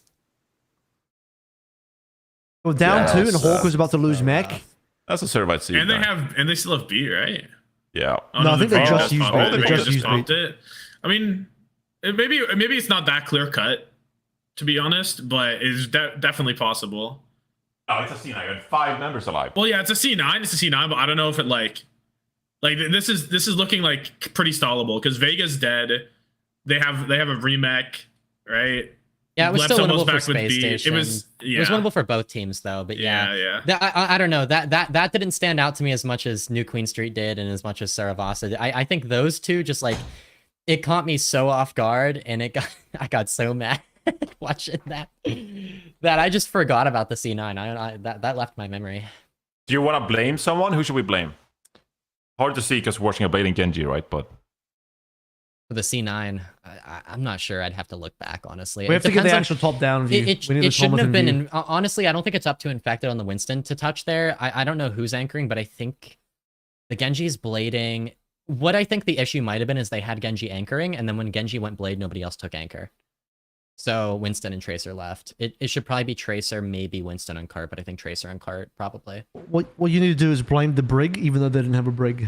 Brigs are yeah. always the C9 experts. They're always the ones that are causing C9s, as we all know in history. oh well. Do you wanna pivot over to GK here? We didn't really talk about GK because I just said that they haven't beaten anyone. Yeah, because their games have been other than the Mhm. Nightmare game, I guess it's They're been pretty. 9-0. Yeah. Yeah. So They're trying some interesting stuff for sure. What was that composition? Wuyong, Lifeweaver was the Yeah. backline, and then they played Ball as On the New tank. Queen Street. On And New Queen Street. Then they played Symmetra. What was it, Sombra, or something like that? Yeah, It was that's like- a T1 yeah. classic right there. It's so interesting. That Symmetra playstyle is so different than like the other Sim playstyle. It's like a fully selfish Yeah. version of Sim. It's like you're diving almost, like Well, you're that's using your the TP to get in there. Korean method. That's how they play Yeah, it. yeah, no, it's a good method too. It's like it's almost like we've reverted to playing Sim like how ranked players play Sim, and it's kind of working. I don't know. It's interesting. Or you just TP for your own off angles and you're not really Yeah. playing for your team. Yeah, it's like you're playing normal flex DPS. It's like you're playing Genji, but you're on Sim and you have Sim's kit. That's really it. they're playing Extinction this week, which I think they're gonna beat Extinction too. But how do you think they would actually fare against Team Liquid in week 5 and SSG in week 6? That's tough. I mean, Too hard to predict. They play so differently than everyone else that it's like we have to watch it play out. You know, Team Liquid and GK have had their kind of rivalry. We have Team Liquid continually coming up with Weaver counters, like the Hanzo playing that more. That was really clever, but I think we just have to see what compositions GK come out with because they like playing weird stuff. I mean, I think I just released a second channel video today, like on that GK Nightmare match, where it was like GK's coach is a mad scientist and I can't prove it. That's the title. Like it's some just crazy stuff that they're running, and I think it's really cool. I think they're. I'll be very watching that. That's great. After the show, I'll go watch that. Get a little educated. Thank you, Ocie. Good content as always. Yeah, I think it's very hard to forward kind of like project here. A lot of Lucio Wu Yang as well. Yeah. So yeah, they're kind of cooking. They're playing some comfort. They did play Symmetra Hanzo against Nightmare at some point, which is also one of the comps of all time. Mhm. So there's some interesting stuff there from GK, but it's very hard to say. So I don't know. AVRL, Yeah. Tommathan, I don't know if you have any thoughts on GK. I feel like I almost feel like I project SSG to end up better than them. I don't know why. Ooh. Like, I'm just kind I of was like, not a believer. I guess not. I don't know. I guess it's just probably because we've seen more like struggle from SSG that I feel like they're going to improve like even more. Wait, Tom, did you say Nightmare was beating SSG? I that said Nightmare. I don't think I made a claim. I just think I said that they're Okay, in that the might have been race. OC then. I don't think I made the claim. Yeah, OC said that SSG is most likely, but I'm low key. Yeah. I'm low key looking at Geek more than SSG right now. I don't know if I'm crazy. I might be crazy because I don't know. UV's wet in the Wuyang. UV is so good on Wuyang. He is so good at that character. wet It's on the actually Wuyang. absurd. He's wet on the Wuyang. But I also stated that I'm less of a Wuyang believer because I think Kiri Liu might be the one. So that kind of matches my thinking. No, maybe I'm consistent on this. I don't know. It doesn't matter right now anyway. New patch later. It doesn't matter. But I'm like feeling right now on that week 6. If Geek lose both of those games, I'm like not even shocked. You know? Yeah, Like that's where I'm at. that's fair. I'm believing. I'm just going to say they're going to win the region again.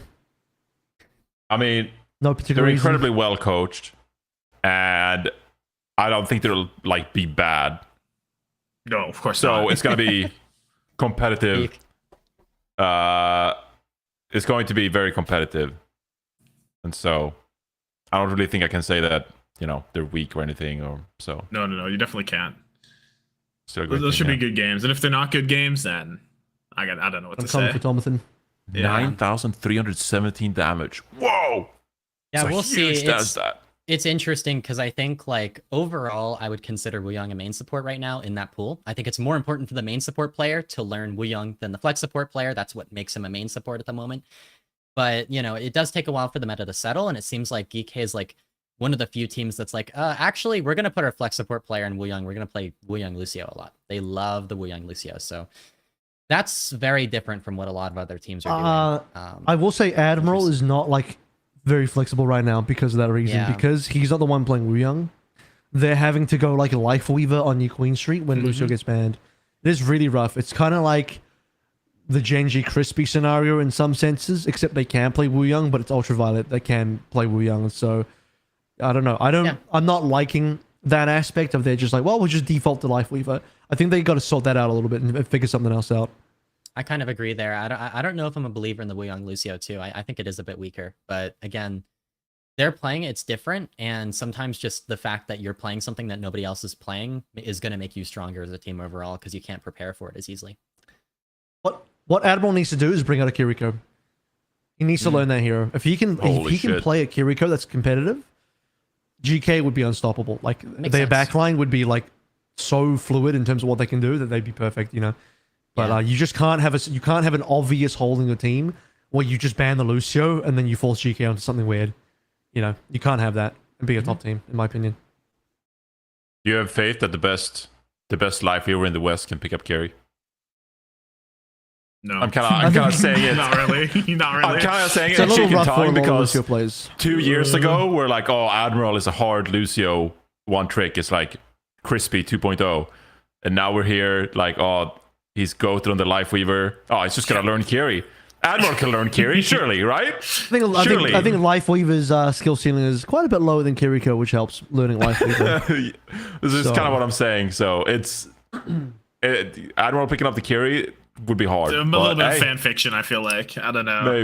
maybe. But you're not wrong that it would be really good for the team Oh, for if he sure. did. So, guess there's no clowning on that. Yeah. Yeah, we'll have to see. They're gonna cook up something good though. They're so well coached. Rest of the best of the rest, North America.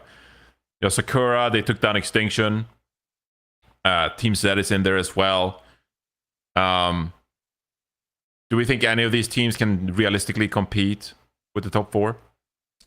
I We're think looking at here. they're- What's they're just trying what- to avoid relegation is really it. Yeah. Yep, I feel like that is it. Yeah. I think Team Z, I don't know if they can beat either Extinction or Sakura, which is what they need to do, I think, to avoid getting relegated. It's just the tier breaks are really, really rough. It's like Dilducks at the bottom, and they're the gatekeepers of promotion relegation, pretty much. And then you've got Team Z, who just aren't really good enough to beat either Sakura or Extinction. And then there's like no mobility into that top 3 because Nightmare is taking that number 4 slot. They're competing for that, and it's just Sakura and Extinction are just there. I don't know. The only thing that's I was so making high Team on- Z like because it's like should be Extinction, Team Z, and Sakura, right? As like the 3 in the middle. But Team Z are like only feel like a real threat if they're on Trace or Genji, right? And then you can just ban those heroes, and then it's like, They're playing Reaper and yeah. And then you're also Tracer or Genji with Astro, who is just never like, Yeah. It's like, I don't know. It's not like rose balling that expeditiously, ball, I would say. Cinnabar's on the Wu Yang. Yeah, I don't know. It's just a little tough whenever it's like the Tracer Genji is so high above everything else for them, it feels like. So that's what's holding them back. But I am excited to watch Team Z versus Extinction and Sakura, which is one of those games that's got to be this week, right? Surely. Yeah, Sakura Extinction was this past week. This upcoming week, we do have Extinction GK, Sakura Nightmare, Team Zed, Team Liquid. So this is not the week. Sakura Nightmare, maybe. Could see something. Sakura I think might Nightmare take a are nap. favored. But Sakura's a good team. So maybe someone can knock on the door there. It'd be an upset for sure, but there's some talented individuals. Sakura's I feel like so. Hard locked 5th, right? In terms of, I would say, power ranking. So Sakura is the pretty only much. team of the rest of the teams that could go up against Nightmare. Yeah, pretty much. So I remember saying, pretty sure I said this on broadcast, that this was going to be a very important game for Sakura because this is their only opportunity to maybe break into top 4. Like they have to beat Nightmare. Yeah. I That feel like I'm seeding is nice, coping. too. Yeah, an insane amount because historically, the bottom 4 in NA have just been getting absolutely stomped come the playoffs. Like they've never really been competitive, right? So That's like it's every even hard regional, making right? this a topic on the podcast. Yeah. It's really about how much is number 5 knocking on the door of number 4. Yeah. I mean, Seb, not the most versatile of tanks, you know. I saw Seb lock Orisa on Suravasa, and I was like, oh, Seb Comfort back on the Orisa. Here we go. The painkiller but, you know, hero. there's some Wait, There's I some- gotta find the tweet. there's some Sora gameplay in there. So Or you got Zomba will carry. Zomba's I have the big t- tracer I've- carry of the team. I have Somba and Zed on my fantasy team after this past week when I played 2 matches. So I guess I'm a Sakura believer now because I need Zed and I'm sorry, Zomba to which pop one of off your 10 against fantasy Nightmare. teams? Be specific. The Overwatch fantasy one. Has Seb ever played a hero that can leave the floor? It's a good question. No, never. No. Seb says no. We have the answer. I can leave the floor. Well, Diva can leave the floor. Play some Diva on King's Row. No, you're No? misremembering. Zev has never ever played a hero that has left Delete the that, Solomon. Yeah, I erased that. Delete that from the pod. But yeah, I mean, I still think Somba is that tracer, kind of like knocking on the door. They're playing against Nightmare. I think it could be a really competitive series. 5 mapper, get all the fantasy points, and maybe we have a bit of the upset in the region. Could be good. Rest of the region, not that good. Do you guys want to talk about Korea? I'm just gonna make a hard pivot from Sakura into Korea. No I just want to Dildox say talk or first. anything. I just want to say first. I'm so sad that the Dilducks didn't get a map. That's all I want to say. I'm truly disheartened that the Dilducks have went out mapless. Yeah, let's do it. I was going to say, we haven't done a Dilduck segment yet, guys. They played all the bad teams. They play. Wow. Yeah, their schedule is cooked. They're It's playing over. SSG, GKTL. Like you have to pray for a liquid troll face. It's so sad. Holy shit. Yeah, it's actually Jover. I thought they were due last week, but it's over for the Dilducks. Yeah, Dildover, if you will. still done. I'm like hard coping. I'm like, yeah, I like Racer. Yeah. Razor's fire. Razor's good. Yeah. Razor is good. Razor I- actually has some insane Tracer clips. Like I actually have a low key mini Razor montage. Like that's how many Tracer clips he has. Racer montage. No, it's true though. It's true though. Bro hits some insane clips. I did the same thing for Vazfist? EMEA Oh. where I was like, oh, you know who's a decent Tracer? Evil. Evil's a decent Evil Tracer is a player. decent Tracer. I have low key a ton of Evil clips too.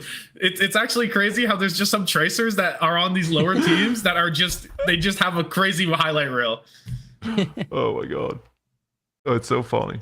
Dip as well. Dip has a bajillion Tracer I don't clips. It's know. actually insane. NA EMEA are just creating flex DPS players at a rapid rate. We're gonna there's too many. There's too many for the amount of teams in OWCS. Like they're all really good too. It's strange. Oh, Ocie, didn't you coach the Imperial last year? Yeah, I did.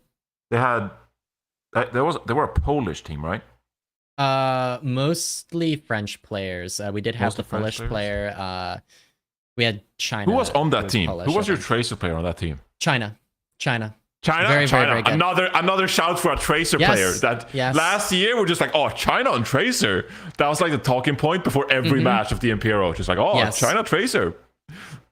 Yeah, he's crazy. I do think Eggs though is just on another level with the Kiriko as well, like mechanically. I think he was the best player mechanically on that team, and I think he still is like the best player mechanically that I've ever coached. Better than like Crocs, even with the mechanics. I don't know. He just gets kills. It's crazy. Yeah, that's good praise. Yeah, that's good praise. All right, that was the Dilduck segment. Korea then. We can actually bring up a bracket here because we got LCQ. Oh, fact. Oh, can we talk about how whack the Korea format is? Can we talk about that? Oh no. First? Because they I've play seen that. the LCQ into this regional playoffs to go to another play-ins to another playoffs to decide Stockholm. It's genius. Yeah. It's amazing. Like they just They love haven't been playing caught games. yet. You can't even really hate. They just love Tell you playing what, games. Korea. Well, this is the thing. Korea is the best at maximizing the good Yeah. teams playing against each other. Like, you know what? One playoffs is good. How about we do two playoffs back to back in a row? Yeah. So this And I one's think- not the real playoffs. So this is not. This is the fake Yeah. playoffs. This is the basically real seeding playoffs. deciders. It's in a bracket format is what this is. This is the playoffs that Yeah. leads into the actual real playoffs. I can't Yeah, believe they're getting away with it. The No scheduling one's is caught them. interesting. I've decided that I'm going to cover China instead because it's like, well, that's going to qualify to Stockholm, and this regional playoffs for Korea just isn't. So I get that it's the Korean teams and they're like, you know, the best, but may as well actually cover what's qualifying. And then apparently the Japan and Pacific like games that qualify them are at the same time as they're apparently at the same time as the Korea ones that are qualifying. I don't know. Are they doing it the same like event? Is it the same event in person? Oh, Well, what's even I don't happening know. there? Like it's on the same days though. Like I'm looking at my schedule here. Let me take a look at the calendar. Actually, the schedule is so cooked. It's gonna be so fun to cover all of that and then NA EMEA on top of it. Yeah, it's so on the 24th, 25th, and 26th we have like the Korea qualifiers, and then on the 24th and 25th there's also Japan versus Pacific day 1 and 2. Subathon? And look at who's playing who, by the way. Japan 1 versus Japan 2, first round. Incredible stuff Yeah. we designed here. I don't Holy understand this. shit. No. This is what they're trying to do.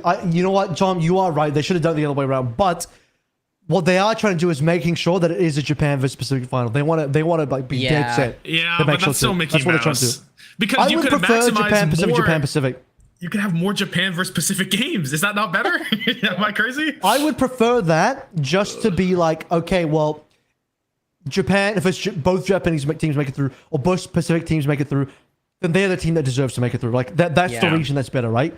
Versus this, you're kind of forcing the Japan versus Pacific thing a little too hard in terms of like making sure they're only in the grand finals. Yeah, this doesn't seem as natural. This seems a little too forced. They should do this for the Especially 'cause World you're flying Finals. them out, Single too. limb. Oh, Put all the Korean teams on one side of the bracket. see what happens. EMEA is back. Let's Guaranteed. Oh my goodness. NA versus EMEA go. Guaranteed. in the semifinals. Oh my goodness. Korea. No. Toronto Defiant at the EWC last year.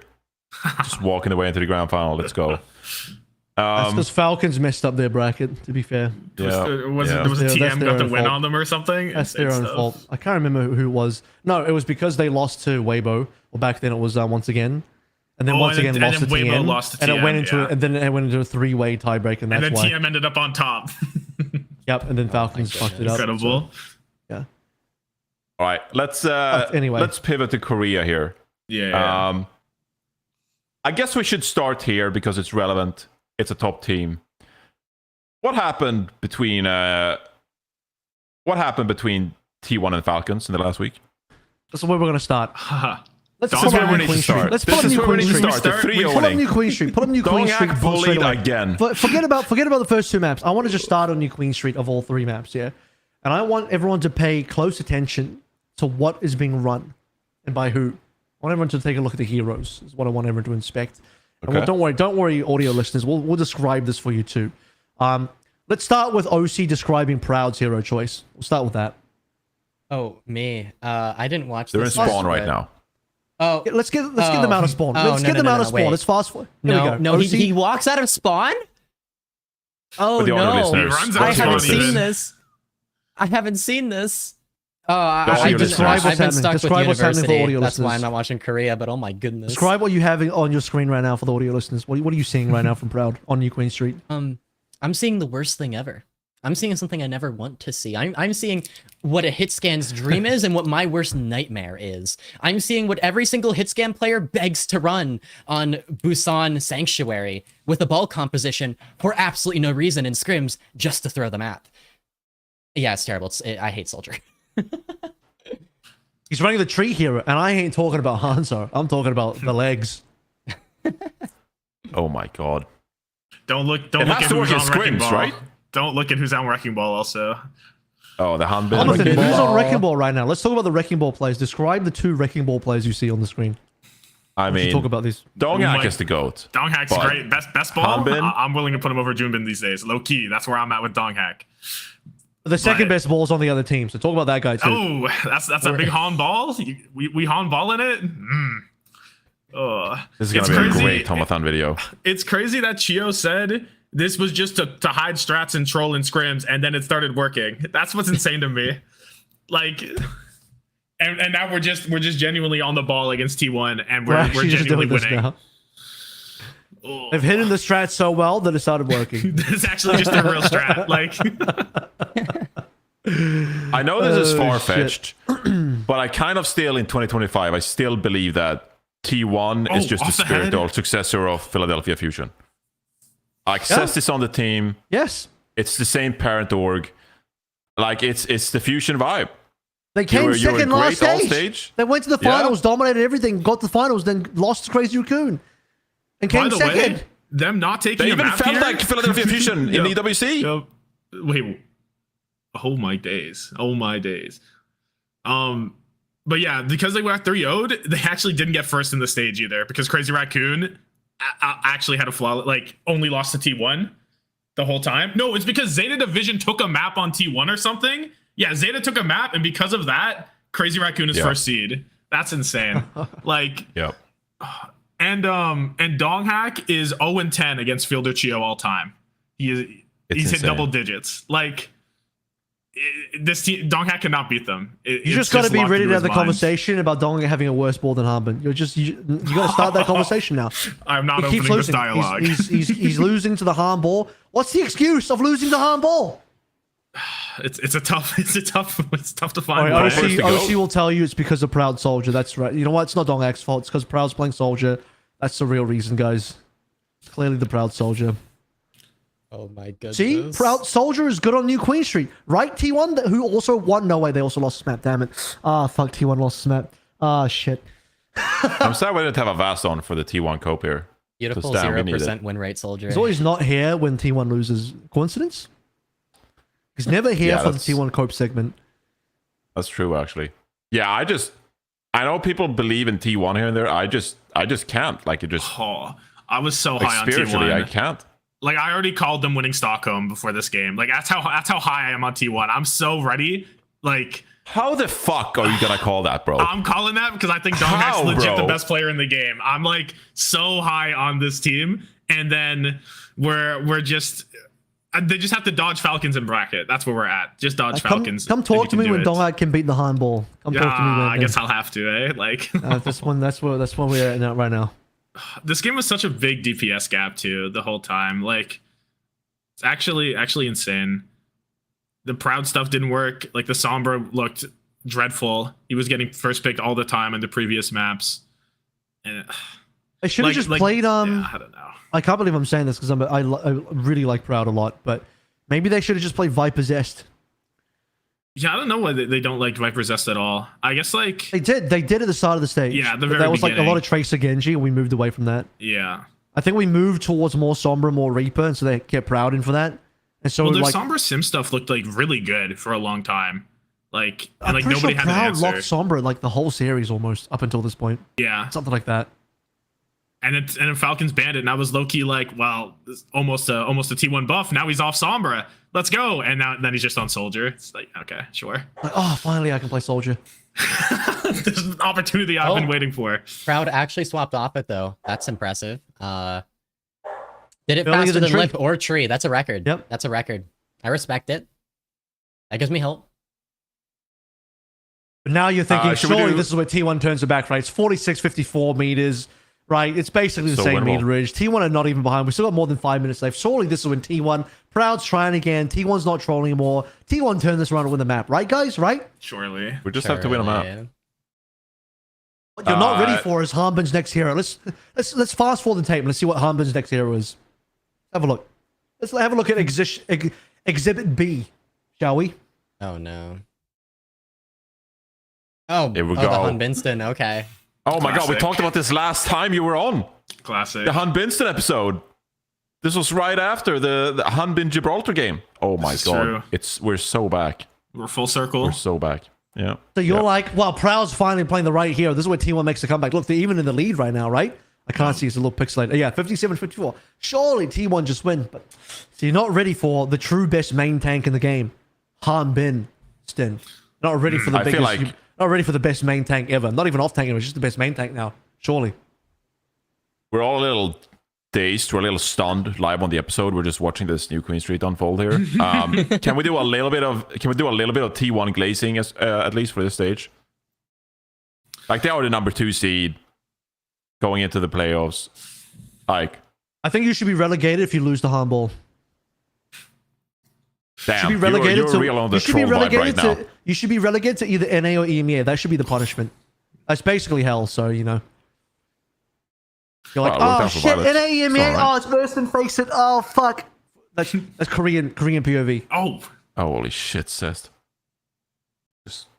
holy Yeah, shit. Zest, okay, guys. but Die with the proper, pulse bomb. proper Alright. killed him with the Zest pulse pulses- bomb. Zest Pulse is All right. proper. Surely T1 win now because Zest Pulse proper, right, I guys? don't know if we've already seen it, but there's a point where T1 like use double support ult and lose the fight, and that's when they lose the game. I don't know if it happened already or not. It was really sad, but yeah, this is T1, such a hate T1 was watch. so good. It is. I mean, it's a hate watch because I want this team to win, just so it's not a Crazy Raccoon or Falcons win. You know what I mean? Like T1 is supposed to be the team that's gonna save us from the Falcons Crazy Raccoon. Actually- Are you part of Right. that crew which is like, oh, Falcons Crazy Raccoon is bad for the esport? No, I don't. I'm not. I just think I do like having a that third crew is horseman. growing. No, They're that crew is- recruiting through is- it. Tommathan. You know, for Tommathan. sure. I hate to Yeah. break it to you, but it's actually going to be none of those. It's going to be Zeta winning Yeah. with Mag. Yeah. Mag playing Yeah. all maps, winning the Yeah. entire region. That's actually what's going to happen. Mag Gaming, eh? That's the guy that's gonna bring us to victory. Yeah. No That's doubt, a transition. no doubt. I asked you friends, like, what should we talk about in this podcast? First thing out of Tommathan's mouth. I want to talk about Zeta and Mag. Zeta are so ass. We're bro. getting there. We're getting there. We're getting there. Like, No, we're going there. We're We're going there. Do we have there. We're anything there. else? We're there. So, do we have more to say on this game, though? This very important Team Falcons. T1 I game? tried to set you up for T1 glaze, and all you could talk about was how they lost to Hanbin Winston. The problem I'm is like the glazed rest of the dog hack season. enough. The rest of the There's season nothing might not even need to exist anymore. I mean, this is all that there is now. It's like All right, you had your chance, AVRL, to glaze T1, and you just refuse. I'm trying as the host to set you up, and you just troll. oh, Tommathan. All right. How am I trolling? I'm being completely honest. If you lose the handball, this is just unbelievable levels of tragic. You're losing to a team that is doing this to hide strats. Like, let's be completely honest right now. So T1, they're good in the rest of the season. They literally 3-0 Crazy Raccoon. Look like probably the, generally speaking, best team for on sure. average. But then this happens, and Dongite can't beat Falcons. He's gonna go 1-11. How high can he And, go? I think we said it 3 times now. Please take the vote away. Take the vote away, Solomon. We got 10 seconds to go. We're just T1 are dead. They're not T1 making are the dead. comeback. They're actually in the lead in OT. Let's take a look at the map 2 now, shall we? No, I'm kidding. Oh my goodness. Take a look at map 1 real quick. Let's run the tapes on map 1. Bring up the proud Sombra. I should play Symmetra that map. Yeah, I should play Sim that map. Kappa. So Koreans are playing a lot of Symmetra now. So I hate that I'm trying to drive this conversation towards talking about Mag because I don't really want to. But we gotta No, what really Talk hurts me about- about Mag is that he has a higher win Mag. rate than Bernard. Like, I don't understand. And like the team looks way No, better no, no, with no, no. Bernard in. I swear, He's dude. farming his win rates off a bad team. That's what not... I'm saying. But I say that and people are like, oh, you're just coping because you're Bernard glazing. But it's actually true. I agree. Versus shit teams, they always play Mag, and he's just here's just the stat thing. padding. But here's He's the stat thing. padding versus bad teams. That's why his win rate's good right Dude, now. they went to map 5 against Onside Gaming. Bernard lost 2 maps and Mag won 3. It's like you can't even use that, up. even though it That's feels fucked up. true. It's actually nuts. That's actually crazy. Like That's so messed up. and Alpha Yi is going so stupid every single game. Alpha Yi is like the best player in the lobby. I swear, he's doing I love Alpha ungodly Yi. things. You know what's I happening remember is when he because went to Orisa's not support meta. role, I was If it's so a- sad. If it's a Rissa meta, Burnout would be best tank in the region right now. If it's, We're not I mean, Orisa if it's anymore. not a ball meta, yeah, it's actually true. Like, he doesn't even need to be Orisa. If he wants to, it's just any off tank. If it's Diva or anything too, he's like right there. I feel like, but it's just they like, oh, ball is good. Let's play Mag, and it's like technically winning more than the Bernard stuff. So you can't even like really hate, but you can still hate. You know? Yeah, like this Lucio player on Zeta is doing really well though. No, but Pelican is Lucio also player, like non-existent. He doesn't look good on like anything. It feels like his Reaper's not even there. His Genji doesn't feel like it's there like that. I don't know. Like Pelican was so good last stage, and as soon as Alpha Yi comes back beside him, he's vanished. Am I crazy? I feel like What's crazy about that is even before the Lucio stuff from Alpha Yi, Pelican was, in my opinion, looking better than Alpha Yi. He was No, I starting more agree. games of Alpha Yi as well. Yeah. But now that it's, I don't know, something about the Lucio hyperbolic time chamber.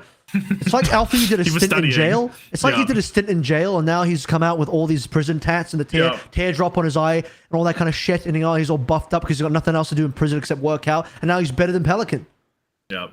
So He's what reworked Pelican his needs to do mind. is Pelican needs to do a stage of Lucio Oh. prison as well. He needs to do a stint in prison for these crimes being committed. And while we're here, we got to talk about Way 3-1 Zeta. And what do they do in map 4? They sub out Alpha Yi to bring in Probe. It doesn't make any sense. It doesn't make any sense. You're taking out the best player you have and you're putting in Probe. And I don't even know what he played. It was not good. Whatever it was. Like I thought, oh, maybe it's for Sombra, right? Probe plays Sombra. They ban Sombra. I don't know. I actually don't know what this is. It doesn't. It's so insane. Like, and Way, by the way, they lost to Onside Gaming the day before this. You can't make it up. Like, it's Actually perfect. It's actually perfect. truly dreadful. Zeta Division. They need help. They need help. They I need don't know. Changoon back. They need the goon back. That's what Yeah, they need. yeah. Ugh. What I year is it? low-key Is it bought we the on an Zeta even Division year? bundle. Is Goon good in the even years or the odd years? I forget. Couldn't tell you. I can't remember. He was I bad can't in remember. season 6, right? So it must be even. Yeah, because he was on Hangzhou Sharks Soul, yeah. season 5, 2020. right? He must be good in the even years because 2020 he was good with Soul, right? And then 2021 he was bad. He was good 2022 with the Spark, right? So it's even years. Okay, don't it's get the even Goon. years, It's 2025. We Yeah, get him okay, back in put 26. that one Get him back next year. Yeah, yeah. We'll get him back next year. Sign him to the I'm roasting the sauce. to the contract early. No doubt, no doubt. I'm lost. Ocie, do you have thoughts on Mag? I have no thoughts on Mag. I You're, haven't gotten the you're a same lucky play with person. Zeta. Yeah.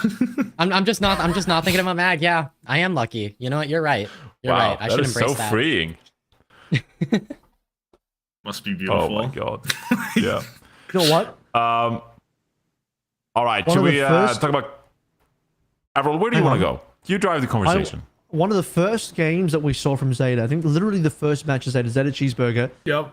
I'm not even lying. Mag rolled out on Diva on one of the games. Yep. I had a I generational lost my crash out fucking about the mind. Mag Diva. I fucking lost my Absolutely. mind. It was actually No. incredible. I think he lost as well. No, but it's crazy because it was Watchpoint Gibraltar and the Diva ban was already used. Literally no reason to ever play Mag there. Zero possibility. And they didn't even, I don't think they capped first or something, right? It was like, or no, was it that game? No, it wasn't Cheeseburger. It was No, a I'm pretty different game. sure it was because that was the map 5. It was Cheeseburger Zeta went map 5 in the very first game. But they didn't play Jim in that game. Was Allegedly. it Jib? It was against It was a gym game, Falcons. was It was against Falcons that happened. Even worse because they won that game. Oh my god! I hate this team. He played, man. I hate this team. That's right. He went Mag Diva on Gibraltar. And they got 4. It was a 0-1 game. They didn't even count. They got 4 held on the Mag Diva, and then they still won that series. Oh, amazing! They really saw Krusty put Mag on Diva all throughout EMEA Stage 2, and they decided, yep, we're putting Mag back on the Diva. Why is everyone putting Mag on Diva? Why? It's the name of my fantasy team. You've made me think about Mag now. This is messed up. This is turning into a therapy podcast. I mean, this is... No, Zeta Division are the worst. You're going through it. They're the worst. They also do terrible bans. Like a lot of times, I'm like, dude, this team is like, why did they ban this? This is really, I don't know. They ban terrible stuff. They still don't understand how bans work. And they're bringing out the Torb Sim, please not hero ban comps and stuff now too. Like, I don't know what this team is doing. I really don't. And somehow they've made themselves top 4 still, despite losing everywhere. And it's... If they make it to Stockholm, I don't know what to say. There's just Way has dropped out of their top 3 question mark position, which has allowed Zeta to sneak back in. That's why. Well, I mean, but Way beat them is the thing, right? So I don't even know. That's the craziest bit. But then Way lost to Onside, so their record is bad. Imagine if Way beat Onside, they actually might be 4th rather, and then Zeta be 5th. Yeah. I feel like the Zeta Division thing here now would be to perform well in the regional playoffs and then bomb out of the actual... No doubt. Right? Like, this is so a nice second place finish, and then it's over. Map 5 against T1, and then you're like, holy shit, Zeta Division took T1 to 5 maps. They don't even have to win. And then you go into the World Finals qualifier, and you're like, holy shit. You know what would be generational? Either Onside or Way win LCQ, come in first place. They go up against Zeta first, and they just knock Zeta straight out. Well, it wouldn't even matter because all those 6 teams make the next round of playoffs. So there's literally no stakes except for seeding. Don't worry.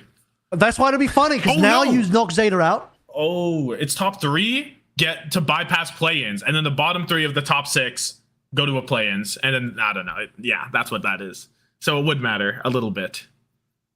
Oh yeah, because there's LCQ into regional playoffs, into play-in, into playoffs. Yeah, we're the top 3 that make regional playoffs bypass the play-ins to the road to World Finals, right? Right. So you want to be top 3, because that way you don't have to play the play-in. Yeah. And if Zeta are not in top 3 here, then it's actually a question mark. Because if Falcons or Crazy Raccoon or T1 aren't top 3, it doesn't matter. They're going to win the play-ins, right? Because they're just better than everybody else. But once you get Zeta versus Way, it actually becomes like a barn burner for who's going to get that last slot. This is unbelievable. Honestly, Onside could make it. I'd be down for an Onside make it. Why not? That team's actually way better than people believed. That'd be kind of cool. I'm here for it too. Do we quickly want to talk about Crazy Raccoon, Falcons, anything about them in general? Crazy Raccoon, they get number 1 seed. Yeah. How would you rate Spint? How would you rate Spint? Well, pretty all right on Genji and Tracer. I didn't like the Reaper stuff from him, to be honest. I didn't think the Reaper was as good. He's just kind of like a mechanics guy that's just been thrust into the best team in the world and is now still performing well on an individual level. He plays over Heesang now. He's benched Heesang. There's no, yeah, for sure. For sure he's benching Heesang when it matters. Oh, he has. He already has. It's happened. He played last week, but that's not happening next time they play for sure, no? Are you sure? I think Spint plays over Heesang. I think they just said Lip wants to warm up for playoffs, and they just said, "I'd Spin, you can play with Lip, why not? This game is against Old Ocean and Mirror Gaming. We don't care," right? Is that not what happened? I think this is the real lineup now. I think Heesang is now benched for Spin. I can't read AVRL. I have no idea if it's serious. I can't either, low key. My secret power. But I'm being real. I think Spence hard playing over Heesang now. He might be better than Heesang as well. I think mechanically Spence been really solid. But the crazy thing is he was never like a standout player to me. When I watched him on like his old teams, I'm like, really? This guy is like, what do you mean? Oh, really? He was never I like had that like a glaze good. session in one of my videos about Spine for a second there. That guy was like crazy on Poker Face. Yeah, I call him Spint, Spine, Spawunt. It's all the same. You can do whatever. We switch it up. SP1NT. SP1. Like SP1NT gamer right here. Like he was okay on Poker Face. He never really carried. He never really did anything insane. Like you watch this guy on his old teams and he's just like an okay player. For example, you watch Proud on Poker Face, you're like, this guy is unbelievable. He's generationally good. If Poker Face doesn't have Proud, Poker Face is just an entirely different team. You look at Poker Face with Spent and you're like, it's fine. Well, he was like splitting playtime with Choi for some reason, right? Wasn't that what was happening? I think that's what was happening. I might be misremembering which era. It was Spent, Dart, and Alien, the most recent Poker Face version before Poker Face split up. Okay, yeah. And in that era, I never looked at those games being like, wow, this guy deserves a way better team. Oh, get Spent on a good team now. I was never looking at that from that angle, you know? Yeah. So he kind of came out of nowhere, but he must have done like super well on trials and performing well, clearly, because now he got on Crazy Raccoon and instantly popped off. Instantly, every hero he plays mechanically looks super strong, maybe except for the Reaper. So yeah, the only thing I dislike about this whole situation is all the tourists coming in, pretending that they know Spent, pretending they're Day Zero Spent fans. Like, guys, is this a call out? You came in like 2 days ago. You're like, oh, Spent's so good. Oh my god, this guy, I've always been a Spent fan. It's like, no, you haven't. Where were you 2 years ago when Spent was playing on fucking, let me check his teams, fucking 2 years ago? JGNK? That's right. Everyone was in the trenches. He was in the qualifiers to Korea. I was there when Spent was playing for fucking Wave Laboratory, motherfucker. Where were you when Spent was playing for Wave You were not Laboratory? You're not on the Wave Laboratory. You are not. None of you guys knew about Spent. He was now you're pretending he's been good the whole time. Scene. He's been good for like 3 days, and you've been pretending he's been good for 10 years. He hasn't. He's been good for 2 days. I can literally link you a Spint Blaze session. I can do it right now. I'm like that. We know Spint. We've been known. I don't know who Spint is. You're talking about a completely different player. I don't know who that is. Oh my bad. Who's that? Who's that? I must be confused. You must be. Yeah, we're getting these plays mixed up. There's right a now. You're talking about someone miscommunication else. somewhere. Yeah. What do you know about Gen GA or whatever that 8 team was called? That third team they had. Was that Lunatic High? Or might have been Lunatic High. I can't really recall. One of those teams. They had a third string team or whatever. AVRL's in the trenches. He's discovering this Korean talent. He's in there with O2 Boss, and they're just scouting like the amateur players. All the no-nos. Yeah, we're starting the ranked leaderboard in Korea. There's me and O2 Boss digging the trenches out there. We're just shoveling Finally, away. it's gonna pop day off. in, day out. Let's go. Oh yeah, I've been a big Hyo 1 fan since forever. That's what we're gonna hear in a year. Oh yeah, I'm alone. Oh, I've been with that guy. Like. Oh, but no, he's doing pretty good right now. Spinner's actually doing really well right now. He's probably good enough to start over Heesang. I could see it, but I don't think he will. I don't know. Like, are we really that concerned about Heesang's performances when it matters lately? Because like he had that one bit, obviously, where he was like best DPS in the world for a few stages, like the first 2 stages. When was Heesang the best DPS player in the world? He's the best. He was the best Echo in the game when Echo was meta. Which meta was that? Which meta was that? Stalker last year at World Finals. Stalker fucking shat on him. Stalker that's a Mickey destroyed Mouse him. Echo. That's not real Echo. That's like Brawl Manga Echo. That's a whole different character. Let's be real. Brawl Manga Echo. That's a whole different character. But the Echo that actually like dives back at this is like literally the first stage of OWCS. Heesang was the best DPS for a second. Stage 1 last year? Yes, Heesang was the best for a second there. But like, dude, this is true. This is literally true. Dude, you're pulling like 18-month-old VODs, bro. but like, are we really that concerned that we're bringing in Spike to play Tracer Genji? Like, I feel like it's not that deep, like not that real. I think he just wanted to play against Mirror Gaming, right? I'm a tourist. I don't know. I was under the interpretation that as soon as maybe Lip will be benched.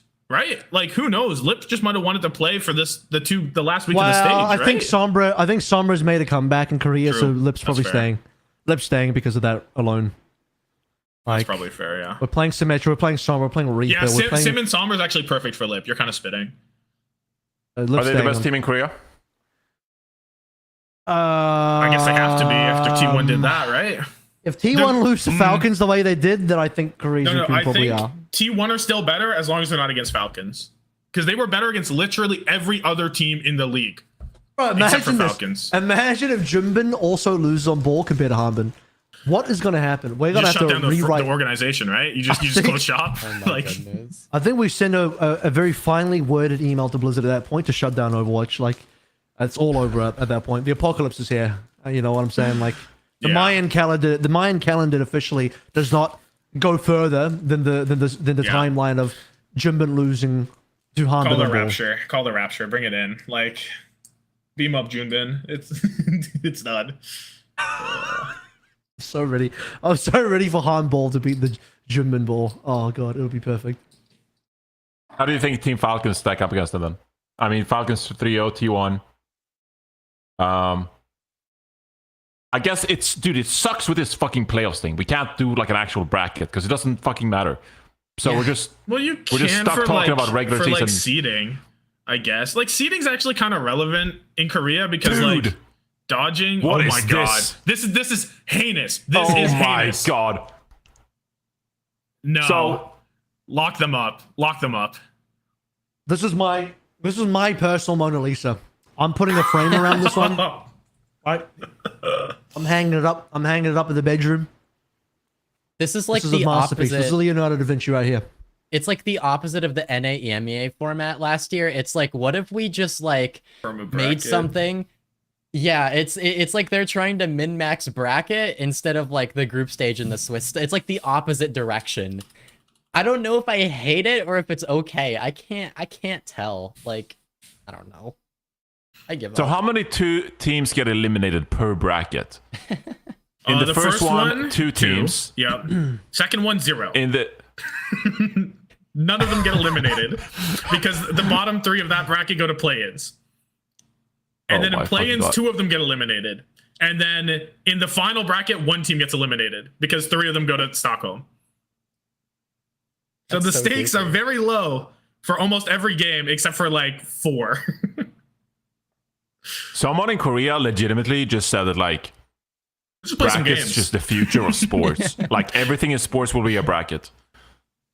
And they're just Guys, hold up. We're living in the future. You're not ready for this. This is gonna blow your mind when I tell you this. You see that final bracket all the way to the right? This is Korea Road to World Finals playoffs. Yeah. You see that bracket? Yeah. What you're not ready to discover is that bracket also leads into another bracket. I'd shoot the computer, right? Like it does. I mean, it does, the World it Finals does lead into another bracket. The computer shot. It's over. Dude, the World Finals is a big bracket. Did you forget? It's in the name. It says Korea Road to World Finals. It literally goes into another bracket. It does say the name. It's just a huge bracket. Oh my god. It's just brackets within brackets within brackets at the end of the brackets. day. What's to be mad about? Holy shit.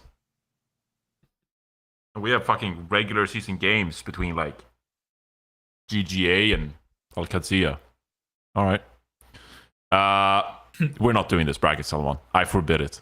We are not going to predict this bracket. I'm sorry. We can predict the first half if we want. Just go. There's an ongoing segment for the next month. Well, it's a separate thing. Those games are happening soon, no? They are. Those games are 2 weeks away? You're right. We're gonna have a month-long bracket happening here. Okay, the first bracket is 2 weeks away. Or a week away, basically. Because not this weekend, it's the one after. And then the second one is 2 weeks away. That's how that works. No?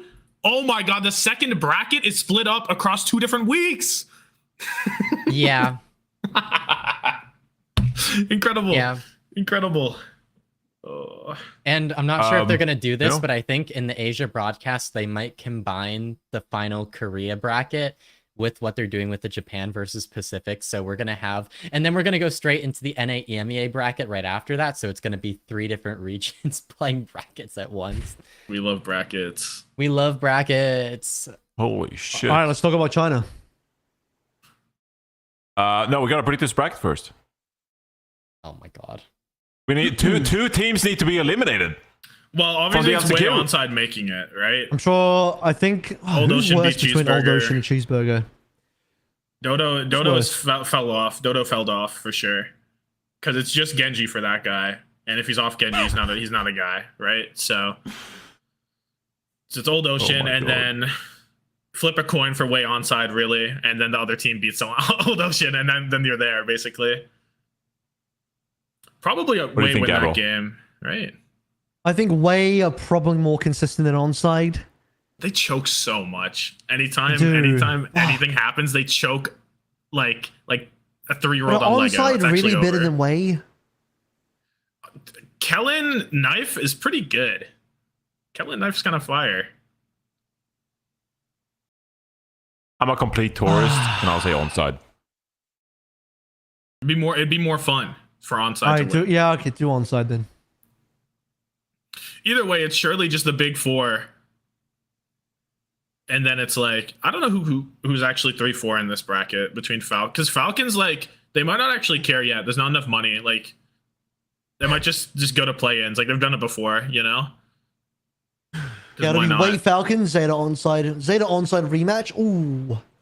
Oh, let's keep Mag away from the seat. Let's keep him on the bench. You know he's starting. You know he's playing the majority of the I games. know he's starting, and I know he's playing more games than Bernard. Yeah, it's true. It's true. I think we'll wrap it here after this first LCQ bracket. I And we'll, want Zeta onside to go to 5, and then Mag is subbed in for map 5, plays only Diva, they lose. Perfect. Mag only Absolute Diva perfect. Gaming, no doubt. I'm so happy, man. Actually- EMEA. I actually don't know who wins like the third, because like you assume T1 Crazy Raccoon finals, right? And then it's Zeta Falcons probably.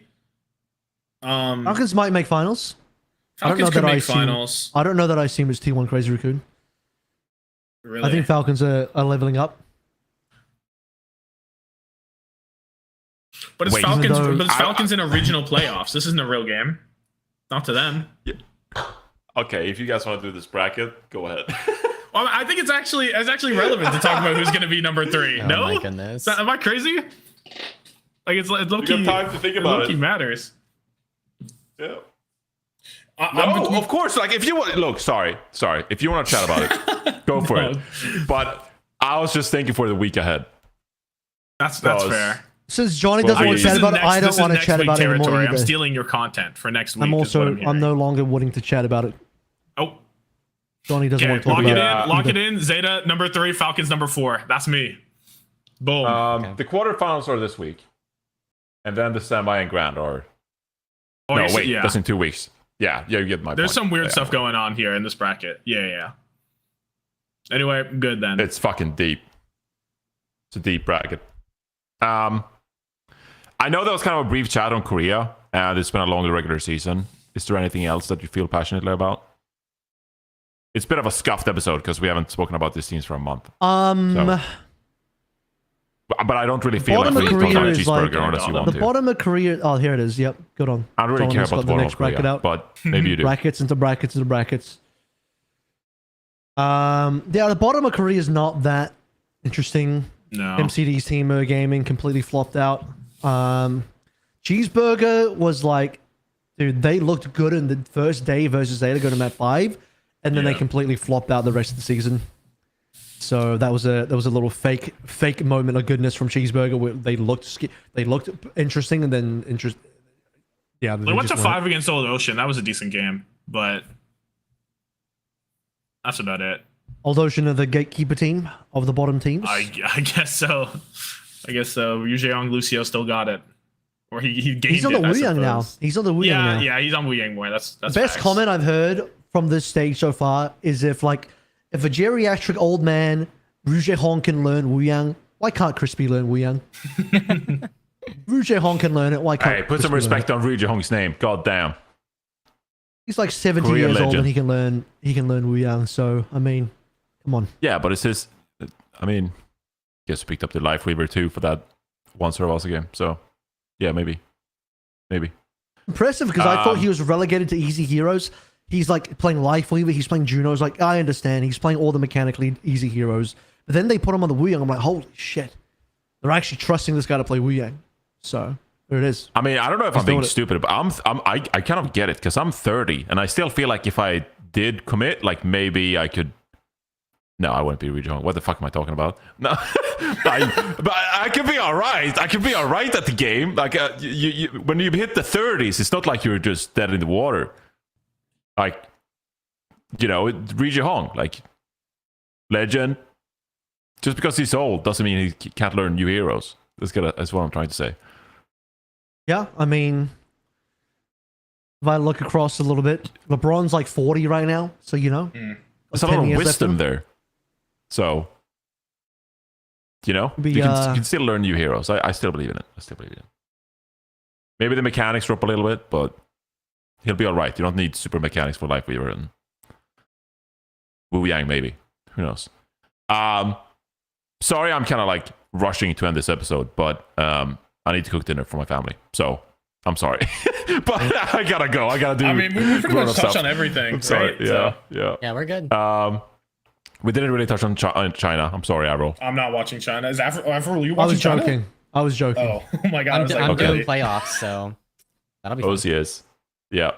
But Weibo's winning everything as expected. They haven't dropped a single map yet. No one's surprised. There you go. 0 people being surprised. Hooray. I think There you CC go. rolled Rock. I think in week 1. Like that's the only relevant game. I think that happened. Oh, Rock are flawless. Rock haven't lost any games. Wait, did I get it backwards? Or maybe I got it Or backwards. maybe, I don't know. Then you might have got it backwards. Oh, they went 3-2. Wait, what? Oh, they reverse swept. Oh, classic Rock. My bad. Yeah. They did not get rolled. They got rolled. CC got rolled in the back half. It looks like. Incredible. But yeah, you can check that out on Ocie stream. So keep an eye out for that. There you go. Tommathan, Ocie, Avril, we gotta do a player of the week first. Do you have any player of the week candidates? And this can be player of the month. Player of the month for September. Player of the month of September. Donghack. Checkmate. Don't worry about the Falcons game. Hanbin. Cannot be Hanbin. Cannot be Hanbin. Oh, it could be Mag. It could be Mag. Mag has influenced my life more than any other player. I agree. Could be Mag. Um, I mean, in NA, it's like maybe like Tree or UV, and EMEA, it's like Ifsta, except for last week. Yeah. No, Probably still the EMEA, best. honestly, It's like Checkmate. Checkmate's the GOAT, though. yeah, Like, Checkmate is, right? like, especially after that Virtus Pro match, the fact that he made the, like, swaps to, like, the calls to swap on Li Zhang, like, apparently he's, like, insane with the shot calling. I think he's, like, giga carrying that team alongside the Yeah. coaching from Junkbuck, so I would say it's UV and NA then. Like, his Wu Yang is just ridiculous. UV Checkmate, Korea, like, I don't know. Yeah. Donghack. I say Donghack, but like, then you look at Falcons and you cry, but don't worry about that.